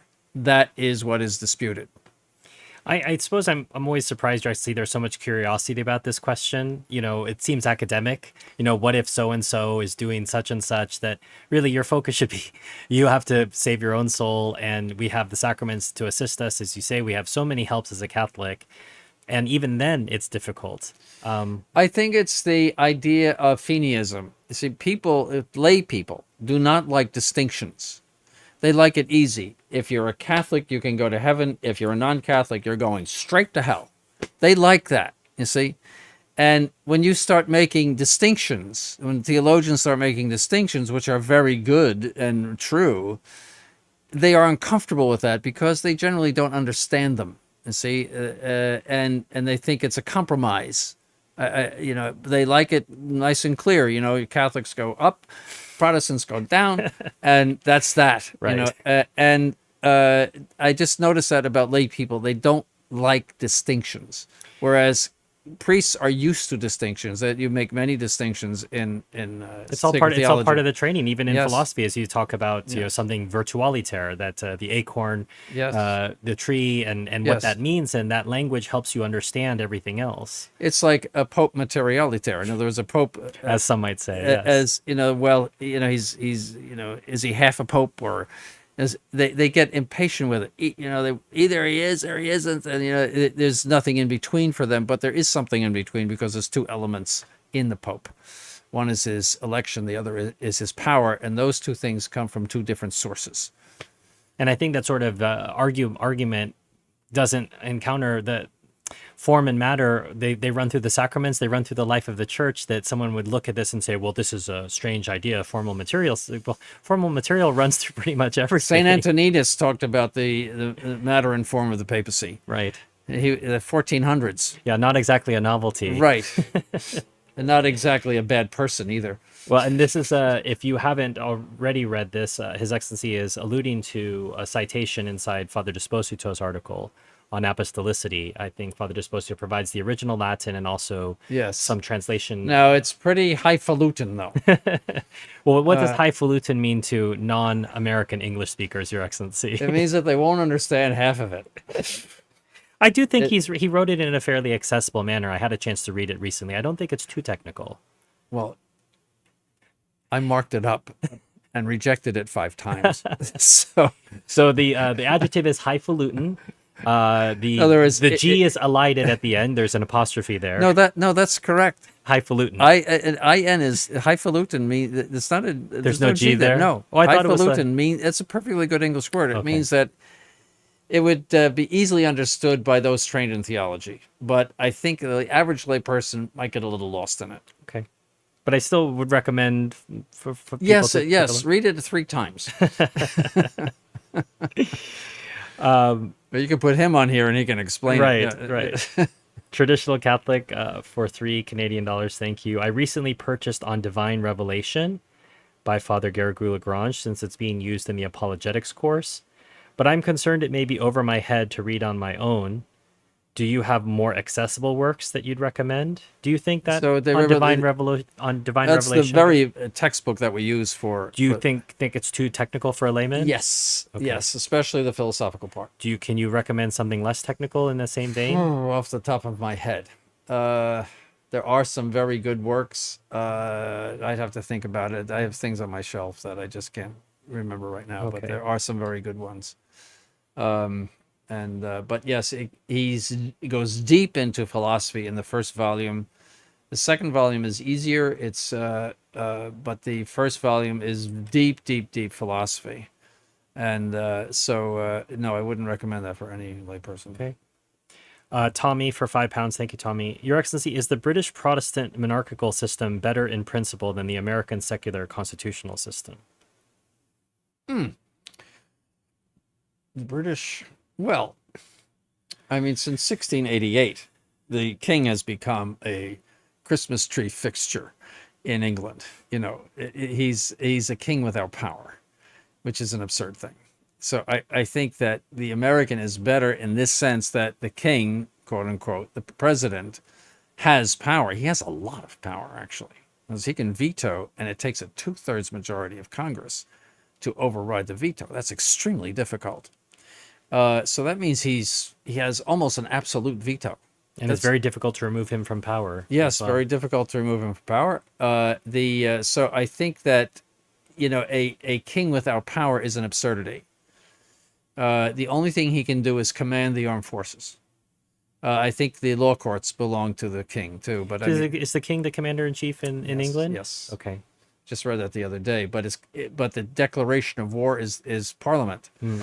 So I mean, he has no power, and it's all just dressing up and moving around, and I think that's one of the reasons why they are generally immoral, is because you know, they have nothing to do. They have a lot of money with nothing to do. And then they, you know, turn to bad things.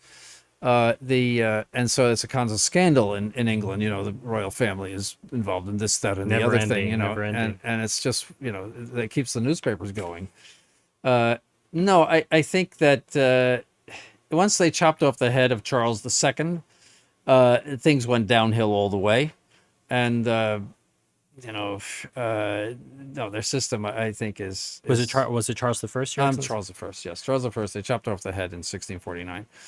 And you know, Cromwell, and then, you know, Charles II, James II. James II just put the icing on the Cromwell cake. Right. And then they accepted revolution as their norm of government. You see, and we caught that disease that you can revolt against the government when you don't like it. You see, and that developed into an intrinsic distrust of government as Yes. normative among Yes. people who would Yes. identify as Yes. traditional Catholic. They don't realize that's a bad tendency. yes, that's a bad. The king was the father of the nation, and you wouldn't speak against him any more than you speak against your father. Because even if you thought he was wrong, you would keep your mouth shut. So there was none of this politics, and you know, it was a much calmer situation, you know, than now. But no, I think you know, the first mistake of England was losing the faith under Henry VIII, and then from the moral point of view, and from the, you know, might say philosophical and political point of view, it's been downhill since then. I mean, we won't even speak about it now. Well, I certainly not. The less said, that's better. In that same vein, Your Excellency, I've heard it said, and I think you'd agree with this, that the most important founding father of the United States was Henry VIII. Yes, in a certain yes. sense. In a certain sense, yes. When you revolt against the church, you're spreading the seed of revolt in your own people. That's what Louis XIV did. He said, "I'm the typical Protestant idea. I answer only to God." You see, and he was the head of the church in France. He was spreading the seeds of revolution to his own people. If you But turn on the church and God, then well, why not? Why can't the people rise up? yeah, the reason I think of that, Your Excellency, is Henry VIII set up the idea of the king being the religion of the nation. In the same way, America is the religion of many people. Here, you have the sacred flag, you have the sacred scripture that's under glass, and you have a temple, and you have a pledge, a prayer that Henry VIII made it so that the king became the object of worship in England instead of the church, and so that transmuted Yes, to yeah, America. I wouldn't necessarily. I don't think so. I think the problem with America is that it is infected with 18th century British political thinking, namely John Locke, and those people, and that it's has essential faults in it because of that. But that's a whole other show. Jimmy Hunjin, 20 pounds. Thank you, Jimmy. He's following up on that joy of the gospel comment, Your Excellency.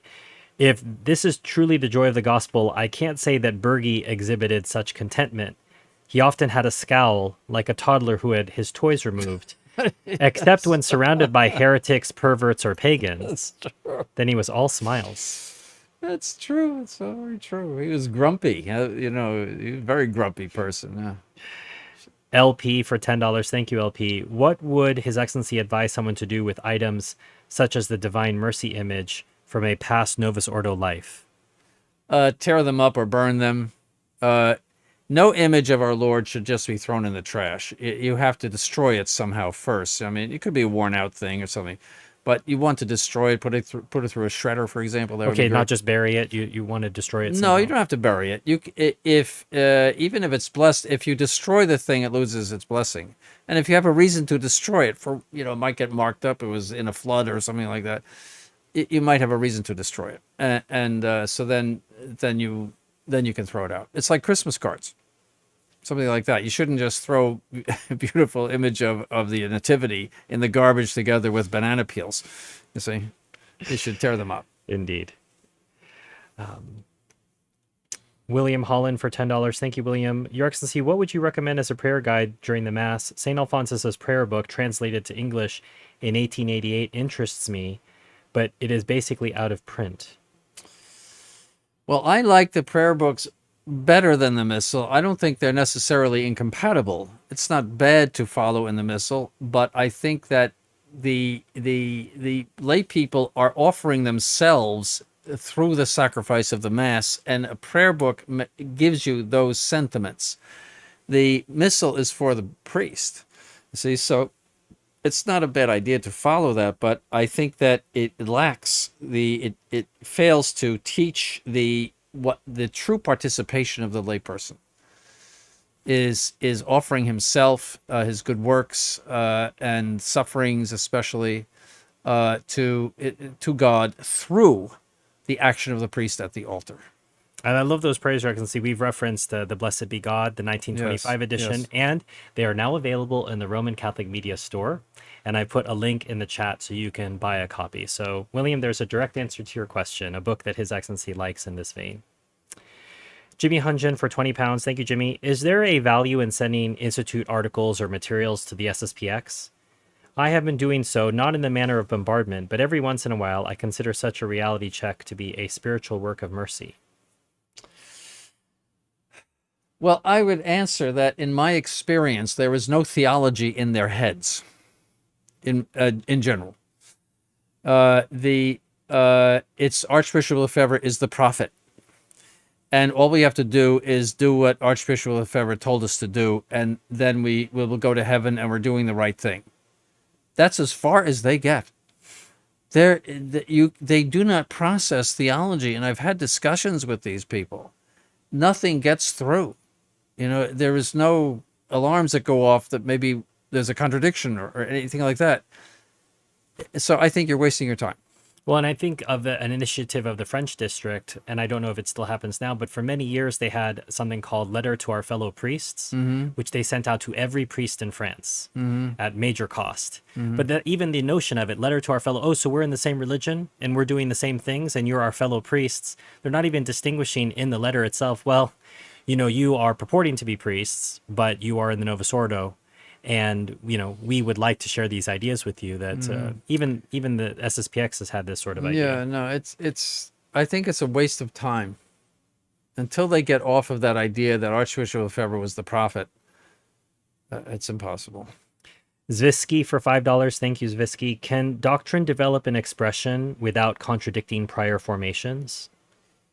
It can develop in this sense. You go from less explicit to more explicit. In other words, that doctrinal formulas can increase and they make more explicit what is implicit in the original formulas. So, for example, the creeds got more and more explicit. The consubstantial. Nicaea. Well, yes, Apostles' Creed to Nicene Creed, it's far more explicit than the Apostles' Creed, and the Constantinople Creed is far more explicit than the Nicene, and so forth. You see, so it's something like looking at a diamond. If you take a better loop, I think they call that. You look and you see how fine it is inside, etc. You see things about it that you wouldn't see just by looking at it on your finger. You see, when you look harder at it, you see things, and usually it's heresy that makes you put on a stronger loop on your eye and say, "Oh, no, this is true about this or that." So, the Church says in Latin, "Nove sed non nova," which means yes. It can be newly expressed, nove, that's an adverb in Latin, newly, but not new things. Nova means new things. Now, there's no new dogmas, but the dogmas may be expressed in a more explicit manner by the teaching of the Church. That's the rule. And Zisky also asks for $5, thank you. What are the best ways to explain to the laity or Novus Ordo Catholics that the Second Vatican Council's documents are not in continuity? With, I think the implied with the Catholic Church. Well, you have to look at one of our websites. I mean, His Excellency has done a 4-episode series so far on the documents of Vatican II. He's actually gone through 4 documents and dealt with that, to be continued maybe later in the summer or in the next academic year. But there's plenty of work done there. He's also given some sermons on Vatican II. Yes, I did a whole series on Vatican II. But all it takes is one pin to blow up a balloon. All you need is one heresy to ruin the whole council. That means the Holy Ghost was not there. If the Holy Ghost is not there, it doesn't differ from a ball game, and people in the bleachers. It's all it is. It's just... So the fact that it promulgated heresy on religious liberty and various other collegiality just is a sign that it was a bogus meeting, and that it was not, the assistance of the Holy Ghost was not there. The Church never contradicts itself. I am currently a traditional Novus Ordo Catholic. I attend Mass at the Ordinariate of the Chair of St. Peter, but I recently started attending a Fraternity of St. Peter Church. I am considering adopting the thesis. Can you please explain the reasoning behind the prohibition from receiving sacraments from Novus Ordo clergy due to improper liturgical formulation prescinding from the question of una cum? Well, I'm not sure what he's asking me. Why would you not receive sacraments from Novus Ordo clergy? Well, because the rite of consecration of bishops was changed in 1968, which means that since that time, that's a long time, that's 50 some years ago, 57 years maybe, there has been, you just have a line of invalid bishops, that the rite was changed and it is an invalid rite. Father Cicada pointed out how it's an invalid rite. It's very, very clear.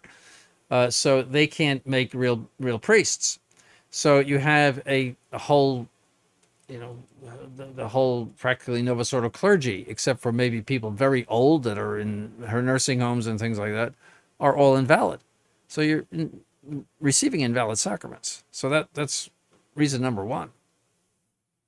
I'm going to put a link to Father Chikata's article in the chat for the person who asked that question. Yes.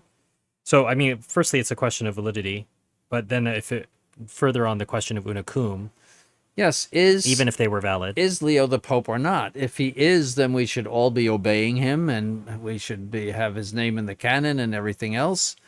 If he's not, then he has to be shunned by the Catholic faithful, and especially in the Mass. I recently heard His Excellency say that absolution from a Novus Ordo priest may in fact be valid. Is that true? It's disputed. You see, if he's validly ordained, that's number one. You see, and I've heard both sides of that, and I don't know which one is true. Okay, so I would say I'm in doubt about that. Are Byzantine Rite masses listed to attend? Are their sacraments valid? My understanding is that they do say una cum. Well, they don't say una cum because they don't use the Roman canon, but they do have they have the diptychs, and they announce the diptychs if they're using the traditional rite of who they're praying for, and it's typically the members of the hierarchy, and so they would, and if it's a Byzantine rite, they would mention the Pope. All right, so it's the same idea. In other words, if you're saying that this Mass is in union with a false pope, you are putting that Mass outside of the Catholic Church, and you shouldn't be there. I'm a recent convert to Catholicism from late December. Prior to conversion, I was a Muslim all my life, but miraculous events took place in my life when I prayed to our Lord, and I know I've learned a lot from YouTube. I have read the Gospels, and I'm currently reading the Acts. I chose the Catholic faith because of videos that I watched, and I understand that the church is biblical and apostolic. I live in Saudi Arabia where there are no churches.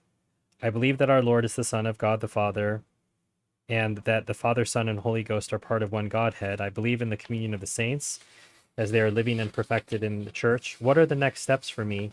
Where do I go from here, and how can I practice my faith in Saudi Arabia, Your Excellency?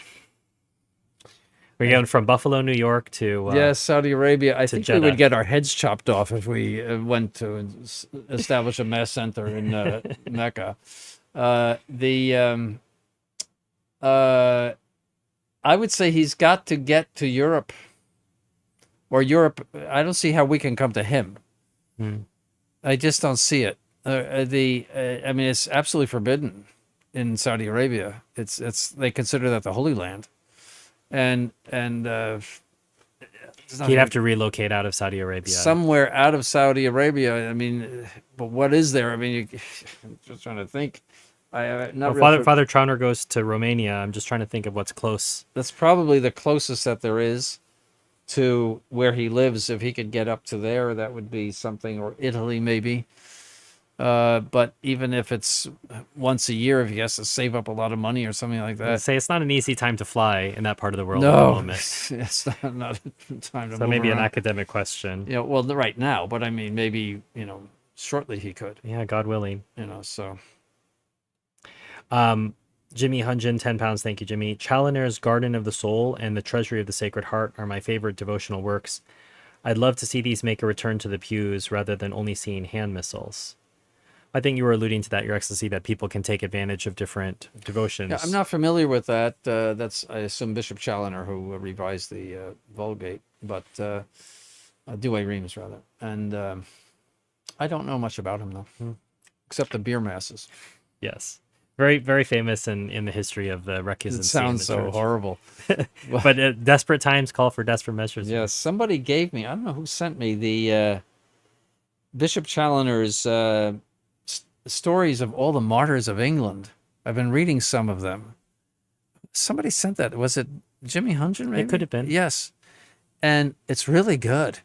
Those poor priests, it was horrible what they did to those priests. Mm-hmm. I'm thinking of having it read in the refectory, just to give the seminarians something to think about. how those brave priests went, and they knew that they were going to be put to death. Straight into the lion's den. And so it was very edifying. So. And there was still repression in England, and even in the 18th century. You didn't see emancipation until 1829. Yeah, and even then it was argued on a liberal bent. It wasn't Catholicism being freed from. It was Wellington who pushed it through, and George IV was totally against it. But he was a glutton, and he was just other things. Yeah, other things. Bill Kelly, $25. Thank you, Bill. If you have a question, please put it in the chat, and I'll do my best to read it. Chedrus Stubani, again, 100 reals. Thank you. If a graduate student has a choice between two advisors, one more famous and productive, but also more anti-Catholic than the other, would the student be obliged to choose the less famous advisor? The research topics are unrelated to Catholicism or the humanities. This sounds like a practical question, Your Excellency. Well, I think that if the very non-Catholic person is going to stay off religion, I think you could approach him for whatever advice you need. It's like a doctor or something. I mean, I don't ask what religion do you belong to. If he doesn't ask me any questions, I won't ask him any questions. So if he has the decency to just stay away from that subject, then yes, you could go to him. But if he's constantly attacking or making sarcastic remarks, then I would say you have to avoid him. Is it a sin to spay or neuter animals in light of Genesis 1? No. We have complete control over the animals. Total and complete control. So birth control, everything is perfectly normal. We have total control, just as God has total control over us. And that's why we cannot interfere with the generation of children, either by birth control or abortion. But is it sinful to be cruel to animals? Yes, it is sinful to be cruel to animals, not because the animals have a right, but because it is a distorted, weird sentiment in a human being to be cruel to an animal. Your Excellency had said Pius XII approved the Chinese rites at first, but later rescinded it. No, it was Alexander the Sixth. No, Seventh. Alexander the Seventh. And then it was rescinded later by silence by Innocent the 11th, who just didn't renew it. So it was for a certain number of years. Yes, and it was just a bad idea. And that was to point out that popes are capable of imprudences. Okay. That doesn't mean they're evil or anything. It's just they made a mistake. So it was earlier than Pius XII. Oh, it was 1600s. Okay. I'm still trying to understand why Father Rickaby in his History of Scholasticism said that Occam was not a nominalist but a conceptualist. Is that true? There's not a big difference between a nominalist and a conceptualist. Both are subjectivistic.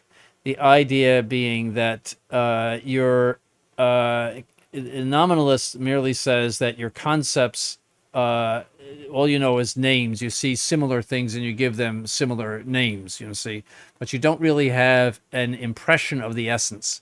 See, these St. Thomas Aquinas would say that your intellect is, we might say, impressed by the essence of the thing. You have a knowledge of the essence. See, so a conceptualist is somebody who just says that all you have is knowledge of your ideas. You don't have knowledge of reality. And that's subjectivism. Immanuel Kant will say the same thing. So there's a fine line. Both of them are subjectivists in that sense, that you don't achieve the knowledge of the exterior essence. And that's the essence of it. A reminder, if you haven't already done so, please hit a like. But most people say Occam was a nominalist. Nominalist. That's the term I know. Everybody. Yeah, I don't know. Rickaby was a Jesuit. Reminder, if you haven't already done so, hit the like button and let us know in the stream where you are watching or listening from. It is a very great tragedy at the Holy Sepulchre to have schismatics and heretics there. How should a Catholic go about venerating sacred sites and in other places occupied by the Novus Ordo religion? Well, yes, I agree that's the first part, that's true, but say the relic of a saint in a Novus Ordo church does not become less sacred because it's in a Novus Ordo church. Saint Bede is buried in the Cathedral of Durham, and I went and saw his so it's not less sacred, you see. So you could go in as long as you don't give any indication of participating in the Novus Ordo. Right, if they were to start saying some rosary next to the relics, that you would not join that rosary. Yes, any kind of religious service you have to leave. You see, so that doesn't mean like some person saying a rosary there. It means any kind of organized religious They service. start doing Stations of the Cross, you wouldn't join Stations of the Cross. You got to go out. I went to see St. Paul's Cathedral in London and walked in, and they were starting Vespers or something. Or what they call evensong. Or whatever it was. And they said, would you like to participate? I said, no, thank you. Exit stage left. So no, so I didn't get to see much of St. Paul. I visited it later, but that was, so no, you have to walk out. Well, did you want to see more of St. Paul's on your upcoming visit, Your Excellency? Not really. It's sort of a museum of British heroes. Who's in there is Cornwallis. So kind of a pantheon. Yeah, it's a pantheon thing. It's something like Westminster Abbey. That's a pantheon too. It's Creatures the buried in there. Chapel in the back. I think it's the Henry VII chapel in the back of Westminster Abbey is magnificent. But no, it's a lot of coffins. I think Queen Elizabeth I is in there. A lot of people that really make me vomit, frankly. and I just, not to put too fine a point not on to, it. not to, be too blunt. But no, I have no. There might be some other things in London I haven't seen. I'll look in my tourist book or something. All right. St. Pius X is said to have allowed the reception of sacraments during the Russo-Japanese War, but I noticed the permission says tolerated. Is this where modernists got the excuse to allow it in the 83 Code? Well, administration of sacraments. I never heard that Pius X did that in the Russo-Japanese War because there would be so few Catholics involved in that. I mean, the number of Catholics in Russia proper, was very low. Mm-hmm. I would have to verify that. I'm not even certain what context that. I mean, reception of sacraments where and from whom? And what sacraments? Right. You see, I think Benedict XV permitted the what was it? He permitted something, and I can't remember what it is. Related to the war? I. Yes. Because of difficulty of people getting to... battlefield situations, and I can't remember what it was. There was an absolution given to somebody, and I can't remember. But But it's already permitted in danger of death that you can approach a schismatic. Yes, that's a Catholic can approach it, but can a Catholic absolve a schismatic? He would have to repudiate his schism in order to do it. You see, so you can't do it without the repudiation of a schism. So this might be what there is referring to. He needs. I never heard that in my whole life that Pius X did that, but maybe he's got some document. If the person who asked this question has proof of this, you please forward this, and His Excellency can look into it further. I have a question regarding attendance at a non-Catholic wedding. If the man is formerly Novus Ordo, left for a Protestant sect, and intends to marry in this sect, is it sinful to attend such a ceremony? Yes. This is going to be my brother-in-law. I warned him long ago about joining the sect. He did anyways, so he generally knows how I feel. I don't have any qualms about not attending, but my wife is conflicted about being present there. Would it be sinful for her to be present, actively or passively? Is there It's an invalid marriage. Invalid marriage. See, if he was a baptized Catholic, then it's an invalid marriage. So that's why it's not the same as going to a wedding of two Lutherans, say, where you're just honoring the fact that's a valid marriage. Two Lutherans would be a valid marriage. Who'd never been Catholic before. Who have never been married before, right?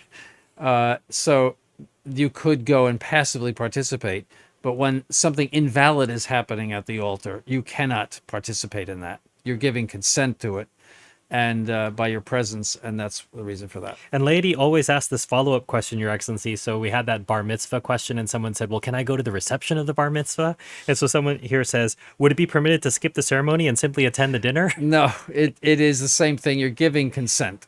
Consent is a form of cooperation in sin.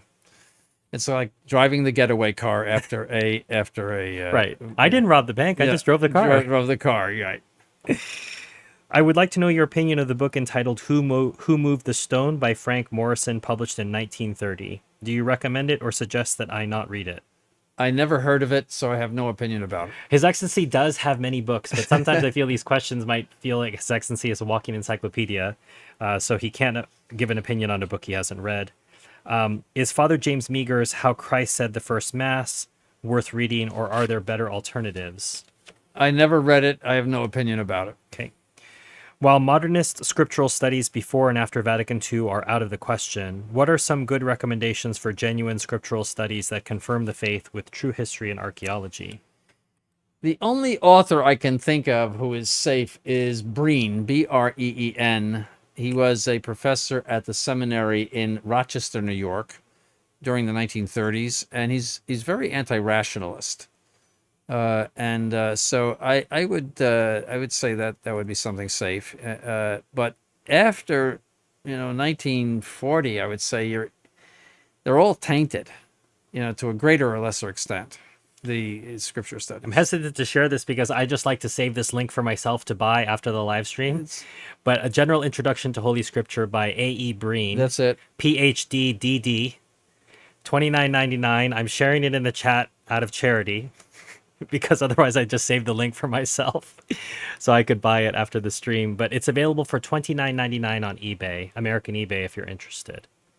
It's not letting me put the link in. Well, if you go look at eBay now, you can find this this book that His Excellency is referring to. There's the link. I'm sure it'll be bought before the end of the stream, Your Excellency. In the 1980s, I studied a university course of the Old Testament, and I remember learning about 4 literal traditions in the Old Testament: Yahwist, Elohist, sacerdotal, and Deuteronomical. Deuteronomical. Deuteronomical. Is this modernist invention or is this the truth? It comes from Protestant rationalists. Okay. And it is garbage. So just dump all of that. Trash. Do you have a book that could help me understand the literal traditions of the Old Testament? The literal traditions. Maybe literary? Literary traditions. Literary traditions. I don't get that. That sounds rationalist to me. Okay. Well, if you can clarify your question, we could ask it in a future stream.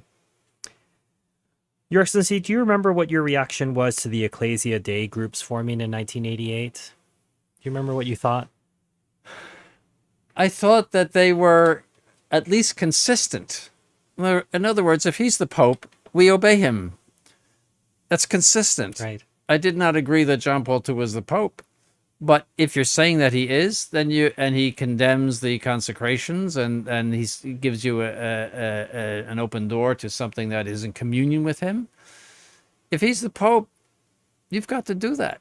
Right. You see, so I would give them at least that they were consistent. Now, again, I wouldn't have anything to do with them for obvious reasons, but at least they are consistent. And I think they understand us as consistent too. In other words, that we are operating on at least consistent principles, and they are operating on consistent principles. SSPX is totally incoherent and inconsistent, and that's a sure sign of error. Inconsistency and incoherence is a sure sign of error. Does the thesis permit that John the 23rd was a validly elected pope? Yes. Does the thesis... Well, validly elected, period. Yeah. Okay. Was that he was... In other words, he received a valid election to become pope. Similarly, does the thesis permit the view that Paul VI, prior to his promulgation of the documents of Vatican II, was in possession of a valid election? Yes. Thesis says all of them are in possession of a valid election, including Leo. And but the question is to whether they were popes or not. The question is whether they were popes, if they had authority. Your Excellency, I have traced your episcopal lineage to run through the Chaldeans. Do you know about this, Your Excellency? No, I never heard that my whole life. Well, because then the consequent question doesn't matter. Would their consecrations be valid due to proper intention in spite of their lacking a consecration formula in their liturgy? I don't know that it's the Chaldean rite that doesn't have I can't answer that because I never heard that, and I don't know anything about the Chaldean rite of consecration. How far back have you traced your episcopal lineage? I I don't know. I mean, Archbishop Tuck, but I think he was I don't know. He was certainly consecrated by somebody that could consecrate, but I can't remember. I saw it, but I just can't remember it. But it's been done. But you're not familiar with it having any I relationship. think I would have noticed that, but he was consecrated in the 1930s, I think, or something, 40s. I'll see if I can pull it up here just so we can talk about it. His Excellency is doing another marathon session. We're 2 hours in. We're closer to the end than we are to the beginning, but His Excellency will sort of flag me down if we're Well, if you see me collapse on the floor, that would be a good sign. well, then I will be maybe immediately strangled by Father Disposito on the stream. Your Excellency, I fully agree with you that Vatican II is not part of the magisterium and it is full of errors and ambiguity. However, as far as I know, declaring someone as a formal heretic is a very hard and complicated process. Do laymen have the right to declare the Pope as a formal heretic? No, and nobody is. We are not. What you're doing is saying that because Vatican II contradicts the faith, that you must obey the faith and therefore reject Vatican II. Whether they're heretics or not really doesn't enter into it. It's a question of the contradiction of the faith. Everyone is subject to the faith. The Pope is subject to the faith. So that's, you might say, the constitution of the Church is the Catholic faith. So if you have a deviation in the teaching, in a general council deviating from the Catholic faith, right away you know that that is a phony council. It's, as I said just recently, the Holy Ghost was not there, and so that's why you're simply based on your adherence to the faith, you're rejecting heresy, but you're not calling anybody a heretic because, I mean, you could say he's said things heretical that are in public, so he's a public heretic, but that doesn't mean he's juridically a heretic. If I get up in the pulpit and say Christ is not God, then I'm a public heretic, but I'm not juridically a heretic. So you have to always distinguish between what we call the de facto and the de jure, the fact and the juridical. See? So if somebody murders somebody on the street and you see it, bang, they shoot a little old lady for, nothing, you know that person is a murderer. Right. De facto, in fact. But he has to be drawn all through the courts and everything to be juridically a murderer. You see, so there's two different worlds there. In the early church, there was the Arian movement. Many bishops fell into that heresy, but no one claimed that they were formal heretics. If a future pope denounces Vatican II, will he be a true pope according to the thesis? Well, he would have to, that would be a good start, let's put it that way. In other words, he would have to completely restore tradition for him to be a true pope. It couldn't be just merely Vatican II, but that would be a very good start, I would say. I mean, that's the essential problem. If they were able to do that, everything else is possible, Yes. Your Excellency. Yes, well, if elected, I will burn the documents of Vatican II in St. Peter's Square. I would love to do His that. Excellency is fully committed to that. And then, Yes, I'd love to do that. And then he's going to start his bishop seminary next door. Yes. I am looking for an explanation of the heresy of the latest popes. Are there pre-Vatican II popes that committed heresy, and wouldn't their teachings be just as invalid? Do you keep a running list of the popes and their heresies? And how to make sure that your declaration of heresy is not arbitrary? What process? Well, let's do one at a time. Okay? Yeah, I think the premise is wrong. You're not making a declaration. No, of we are not. heresy. No, we're not basing our rejection of these Vatican II so-called popes on the basis of personal heresy. We are rejecting them because they are teaching heresy. In other words, teaching it as if magisterium of the church. All right, that's our. So I mean, the question is really, I would say, a false question because we don't do that. You see, All the other premises, I think they're related to that. Oh, were there pre-Vatican II popes? Can you give us a list, etc.? That's not the point. The point is not the heresy of this or that individual claimant. No, it has nothing to do with it whatsoever. So just looking at the episcopal lineage, Your Excellency. So the first is Archbishop Antonin Fernand Drapier, who was the titular Archbishop of Neo Caesarea and Ponto. But before that, it's all Chaldeans, all the way back. To Before that, that gets to Drapier and gets to Archbishop Took. But I went a little further. The Chaldean rite does not lack a consecration. The anaphora does not have the same. we talk, what The episcopal, the episcopal lineage. Eucharistic consecration or an Episcopal consecration? Episcopal lineage, I think they're just denoting that they belong to the Chaldean Catholic rite as opposed to No, the Roman Chaldean rite. Catholic rite has a consecration. It's the Chaldean schismatics That don't. And Ratzinger said that They yeah. had to still have valid No, mass. yeah. So I think that's the distinction from the person. And really, even if they, for some reason, they skip the consecration at the mass, the consecration of a bishop would not be by that fact invalidated. Right. Well, and it's interesting, Your Excellency, I didn't realize that your episcopal lineage runs through the Chaldean rite. No, that's but they're Catholics, Right.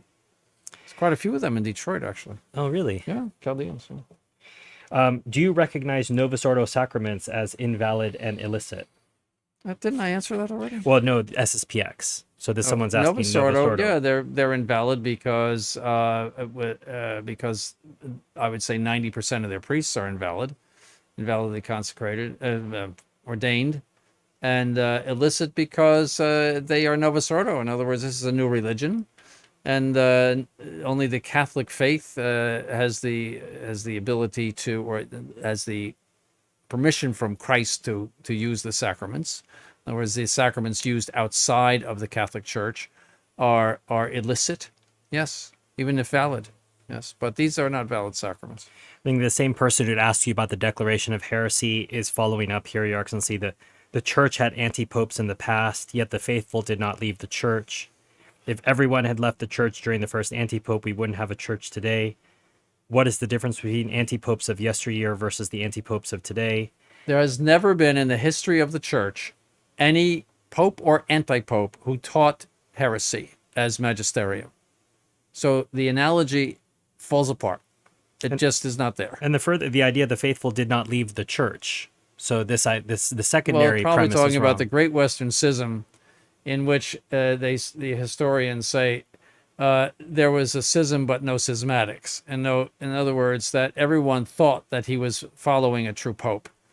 So really, there's nothing in church history that is analogous to what we're living through right now. Nothing, absolutely nothing. Is it sinful to receive communion within a traditional Latin Mass that prays for Pope Leo? And if you say so, how do I know this to be true? Well, you need to read an article about Una Cum. You see, the Mass, as Pope Pius XII said, we just talked about it in Mystici Corporis, he says it's an act of the whole church. So obviously, in order to be an act of the whole church, it has to be in union with the Catholic hierarchy. See, if a Mass is said by a priest who is not united to the Catholic hierarchy, it's a non-Catholic Mass, and therefore illicit. I'm going to put a link to Father Chikata's article, Grain of Incense. Yes. That's in the chat. And so what does this mean for Catholics who remain within this liturgy if it is sinful? Well, you should not go. Well, if they know that it's sinful, then it would be a sin to go.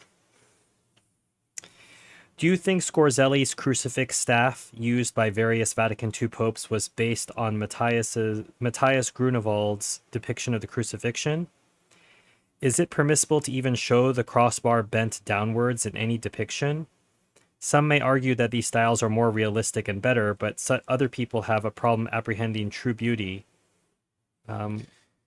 Well, first of all, it is not intrinsically evil to show the bar curved. As a matter of fact, in Bavaria, that is a fairly normative way of. Somebody gave me a crucifix, carved crucifix, wood carved crucifix from Bavaria a number of years ago, and it had that. And I think it's traditional in Bavaria, but I had the crucifix replaced to the straight crossbar. But in any case, that crucifix, it's the way Christ is portrayed. in a very, very how would you say? I can't figure. Well, let me say this: the crucifixion of Christ is his glory and his triumph. It is not his shame, and that shows Christ in a shameful way. And I think that it is something that really should be melted down and given to the poor. I'm not familiar with the persons that he's mentioning there, but I know the crucifix he's referring to, and it's just an awful thing. How should we answer someone who would argue that Prévost meant a figurative manner of Christ giving himself as bread?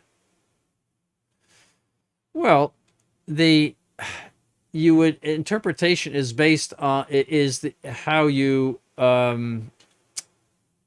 estimate the mind of the person speaking, and the way you do that is by context. In other words, if say Pope St. Pius X said that, you would say, well, he misspoke because his orthodoxy is not in any way in question. But this man is a heretic. So when he says that, you would say, well, he meant it in a heretical way. One video on the schismatic, Gregory of Narek, said that the further one goes east with the schismatics, the more one finds an ecclesiastical cardiac arrest in lessening connection to Catholicism.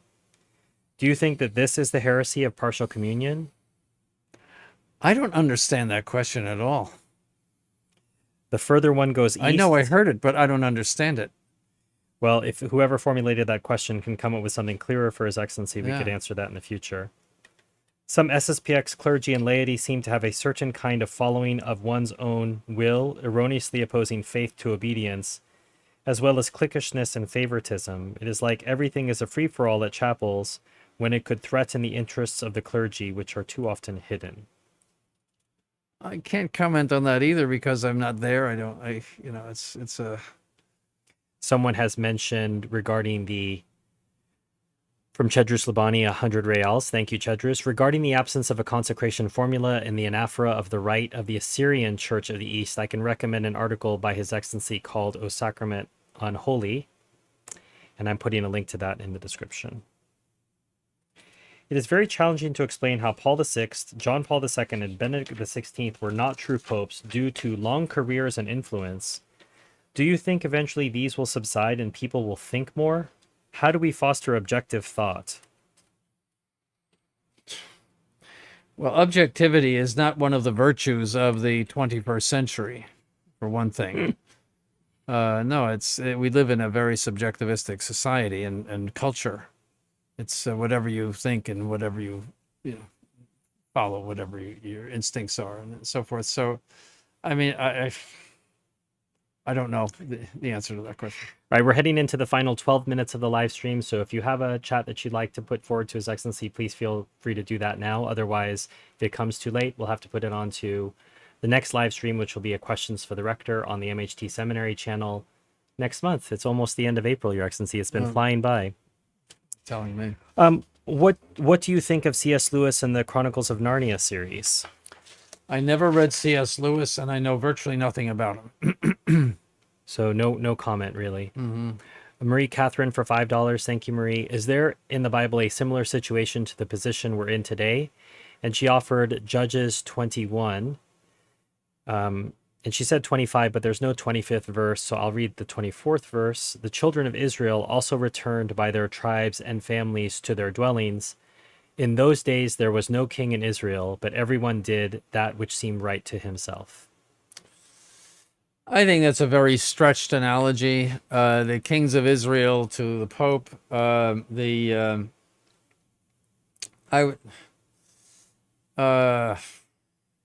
mean, the ones that taught doctrine in the Old Testament were the prophets, and the Jews were typically unfaithful to the prophets. But I mean, you never had the prophets teaching heresy, So I don't think there's any analogy to the Old Testament. I really don't. Jimmy Hundred for £100. Thank you, Jimmy. I did send that tome for refectory reading. Bishop Challoner was publishing apologetical pamphlets, books of meditation and prayer, and a new translation of the the Dewey Reams, all while fearing for his safety. He was a true hero of the Catholic faith, and he is now interred in Westminster. Oh, I didn't know that. They interred him in Westminster Abbey? That's No, what- Westminster Cathedral. That's what Must be. Well, there's a It difference. must be the Catholic cathedral, Yes, maybe. yes. Jimmy, you can clarify whether you mean the Protestant now, the now Protestant Abbey, or you mean the cathedral, the Or Parliament. That's in Westminster, too. right. Salom Brini for $5 Thank you. Blessed Feast of St. Joseph to the Seminary. Thank you. Happy feast day to you as well. LP for $25. Thank you, LP. The president did not put his hand on the Bible during his inauguration. Does His Excellency think this was indicative of how he would lead the country? As an American citizen, what responsibility will we have for the decisions of our leaders? Well, I'm not a mind reader of Donald Trump. So I wouldn't say that he's, against religion. I wouldn't accuse him of being against religion. I don't know why he didn't want to put his hand on the Bible. That doesn't make the oath invalid. It doesn't. Because I don't think it's specified what you're supposed to swear on. No, it doesn't. You don't. That's just a custom to do that. You don't have to. You can make an oath without using Right. a Bible. What was the latter part of the question? What responsibility will we have for the decisions of our leaders? Well, there's nothing you can do about it. So I would say just pray for them, and that's about all you can do. But I mean, you have no responsibility unless you. The choices that our system gives us is pretty poor. The two-party system is absolutely abominable, what can we do? We just have to do the best we can. I mean, would you rather have Kamala?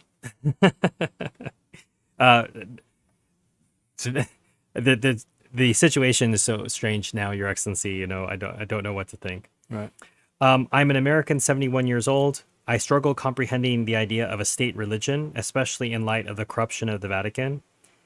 If the United States' state religion were Roman Catholicism, what would that imply in regard to sedevacantism as well as the Recognize and Resist movement?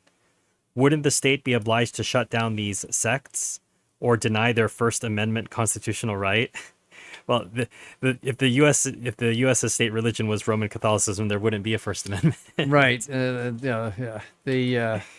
How would that complicate it? Your Well, you Excellency? don't judge the essence by the fault. In other words, the ideal is that there should be the Catholic faith established in every country, but you don't say, what happens when there's a phony in Rome. I mean, that's an accident. You Right. don't judge traffic by accidents. That's something that happens accidentally and occasionally, but normally traffic moves very nicely. So so I would use the same argument that you can't isolate this situation and say what would happen if there were a state religion. The state has an obligation to profess the true religion because Christ is king, and it must be subject. The state must be subject to Christ as individuals are. See, that's Catholic teaching. So I would say it's not a good application of the principle. WSH for $20. Thank you, WSH. Your Excellency, many lay people struggle to understand baptism of desire. A serious video from you could resolve the confusion. Even a small impact on MHFM viewers could save many souls. And he cites 10% of the number of subscribers to this channel could be 1,380 souls. So I suppose it's an appeal for you to do a video on Yeah, I baptism of could. I desire. mean, it's the teaching of the church. Pius IX was very clear about it. There's no Catholic theologian that denies it. They all adhere to it. The Council of Trent taught it. Well, you have to but- believe all of that's wrong, Your Excellency. Yeah, I know. And then you have to say that St. Alphonsus was a heretic, that St. Ambrose was a heretic, St. Thomas Aquinas was a heretic, and St. Augustine was a heretic, because they all talked about it and promoted it. Right. I'm not ready to get on that train, Your Right. Excellency. ABCD for $5. Thank you, ABCD. Could the current situation be the operation of error in 2 Thessalonians? Oh, I think certainly it is. I would say yes on that one. Yeah. Slave of Mary 26 for $5. Thank you. Your Excellency, where can I find and read the original thesis in French? Do you have an original copy? The original thesis. Well, then you're reading Gérard de Laurier, Bishop Gérard de Laurier. He is very difficult to understand. He's very abstract. I don't think a layperson would easily understand that. I would recommend an explanation of it in French, and you could probably find that on our French websites. So maybe you could direct them to. But I mean, they're free to read it. I'm sure they could get it, but even people trained in theology have a hard time understanding him because he is so. And Father Ricosa wrote a very good explanation of it in one of his Sodalitium. That they might have that on their website too, and I believe it was in French. They do everything in French and Italian. So and he makes clear the philosophical distinctions.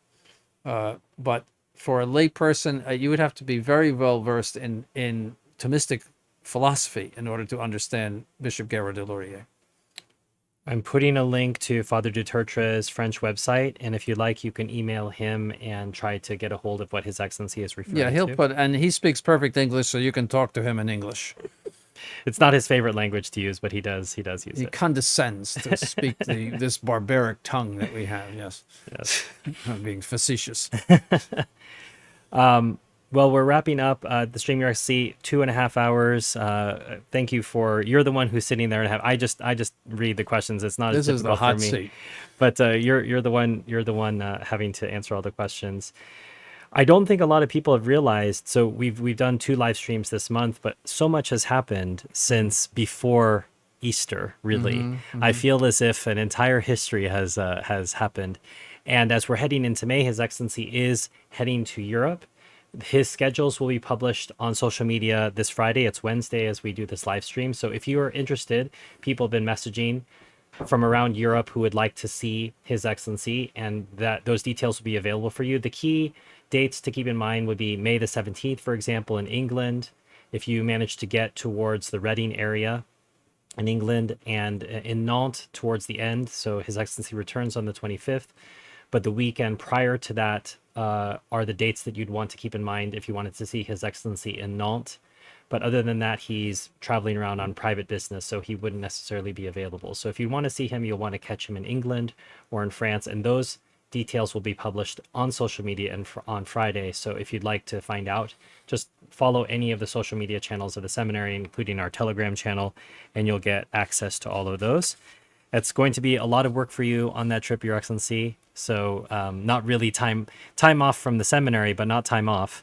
You have a lot of work to do on those trips. I do, yes, and it built up over time. I thought it would be kind of an easy trip.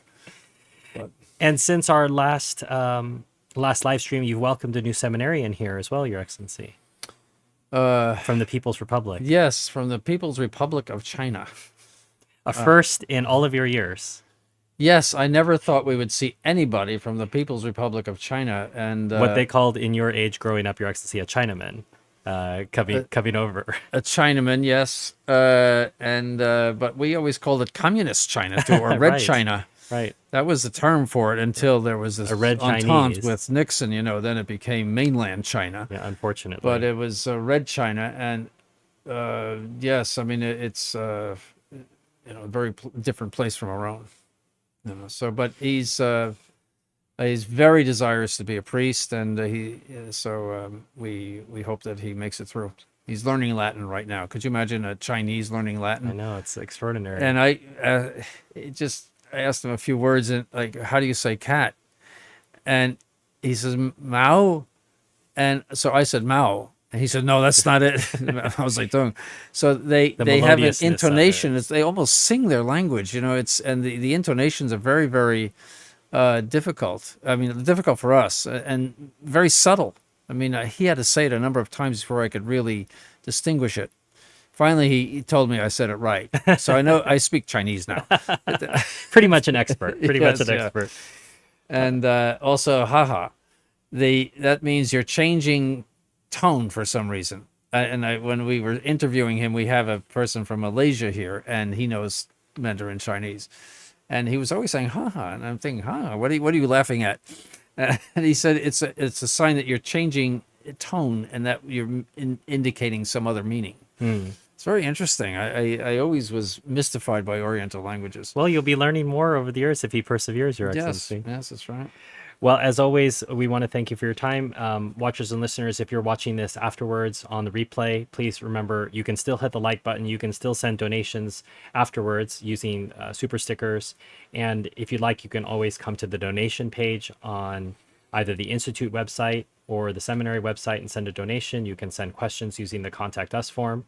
And don't forget sometimes just to thank His Excellency for doing these live streams. He does them because a lot of people get a lot of information from them. A lot of people say that they learn many things, but it doesn't make it any easier for him to sit there for 2.5 hours. So when you're sending your questions, please do consider sending a thank you to His Excellency for taking the time to do that, as I end the live stream and say thank you, Your Excellency. Thank you.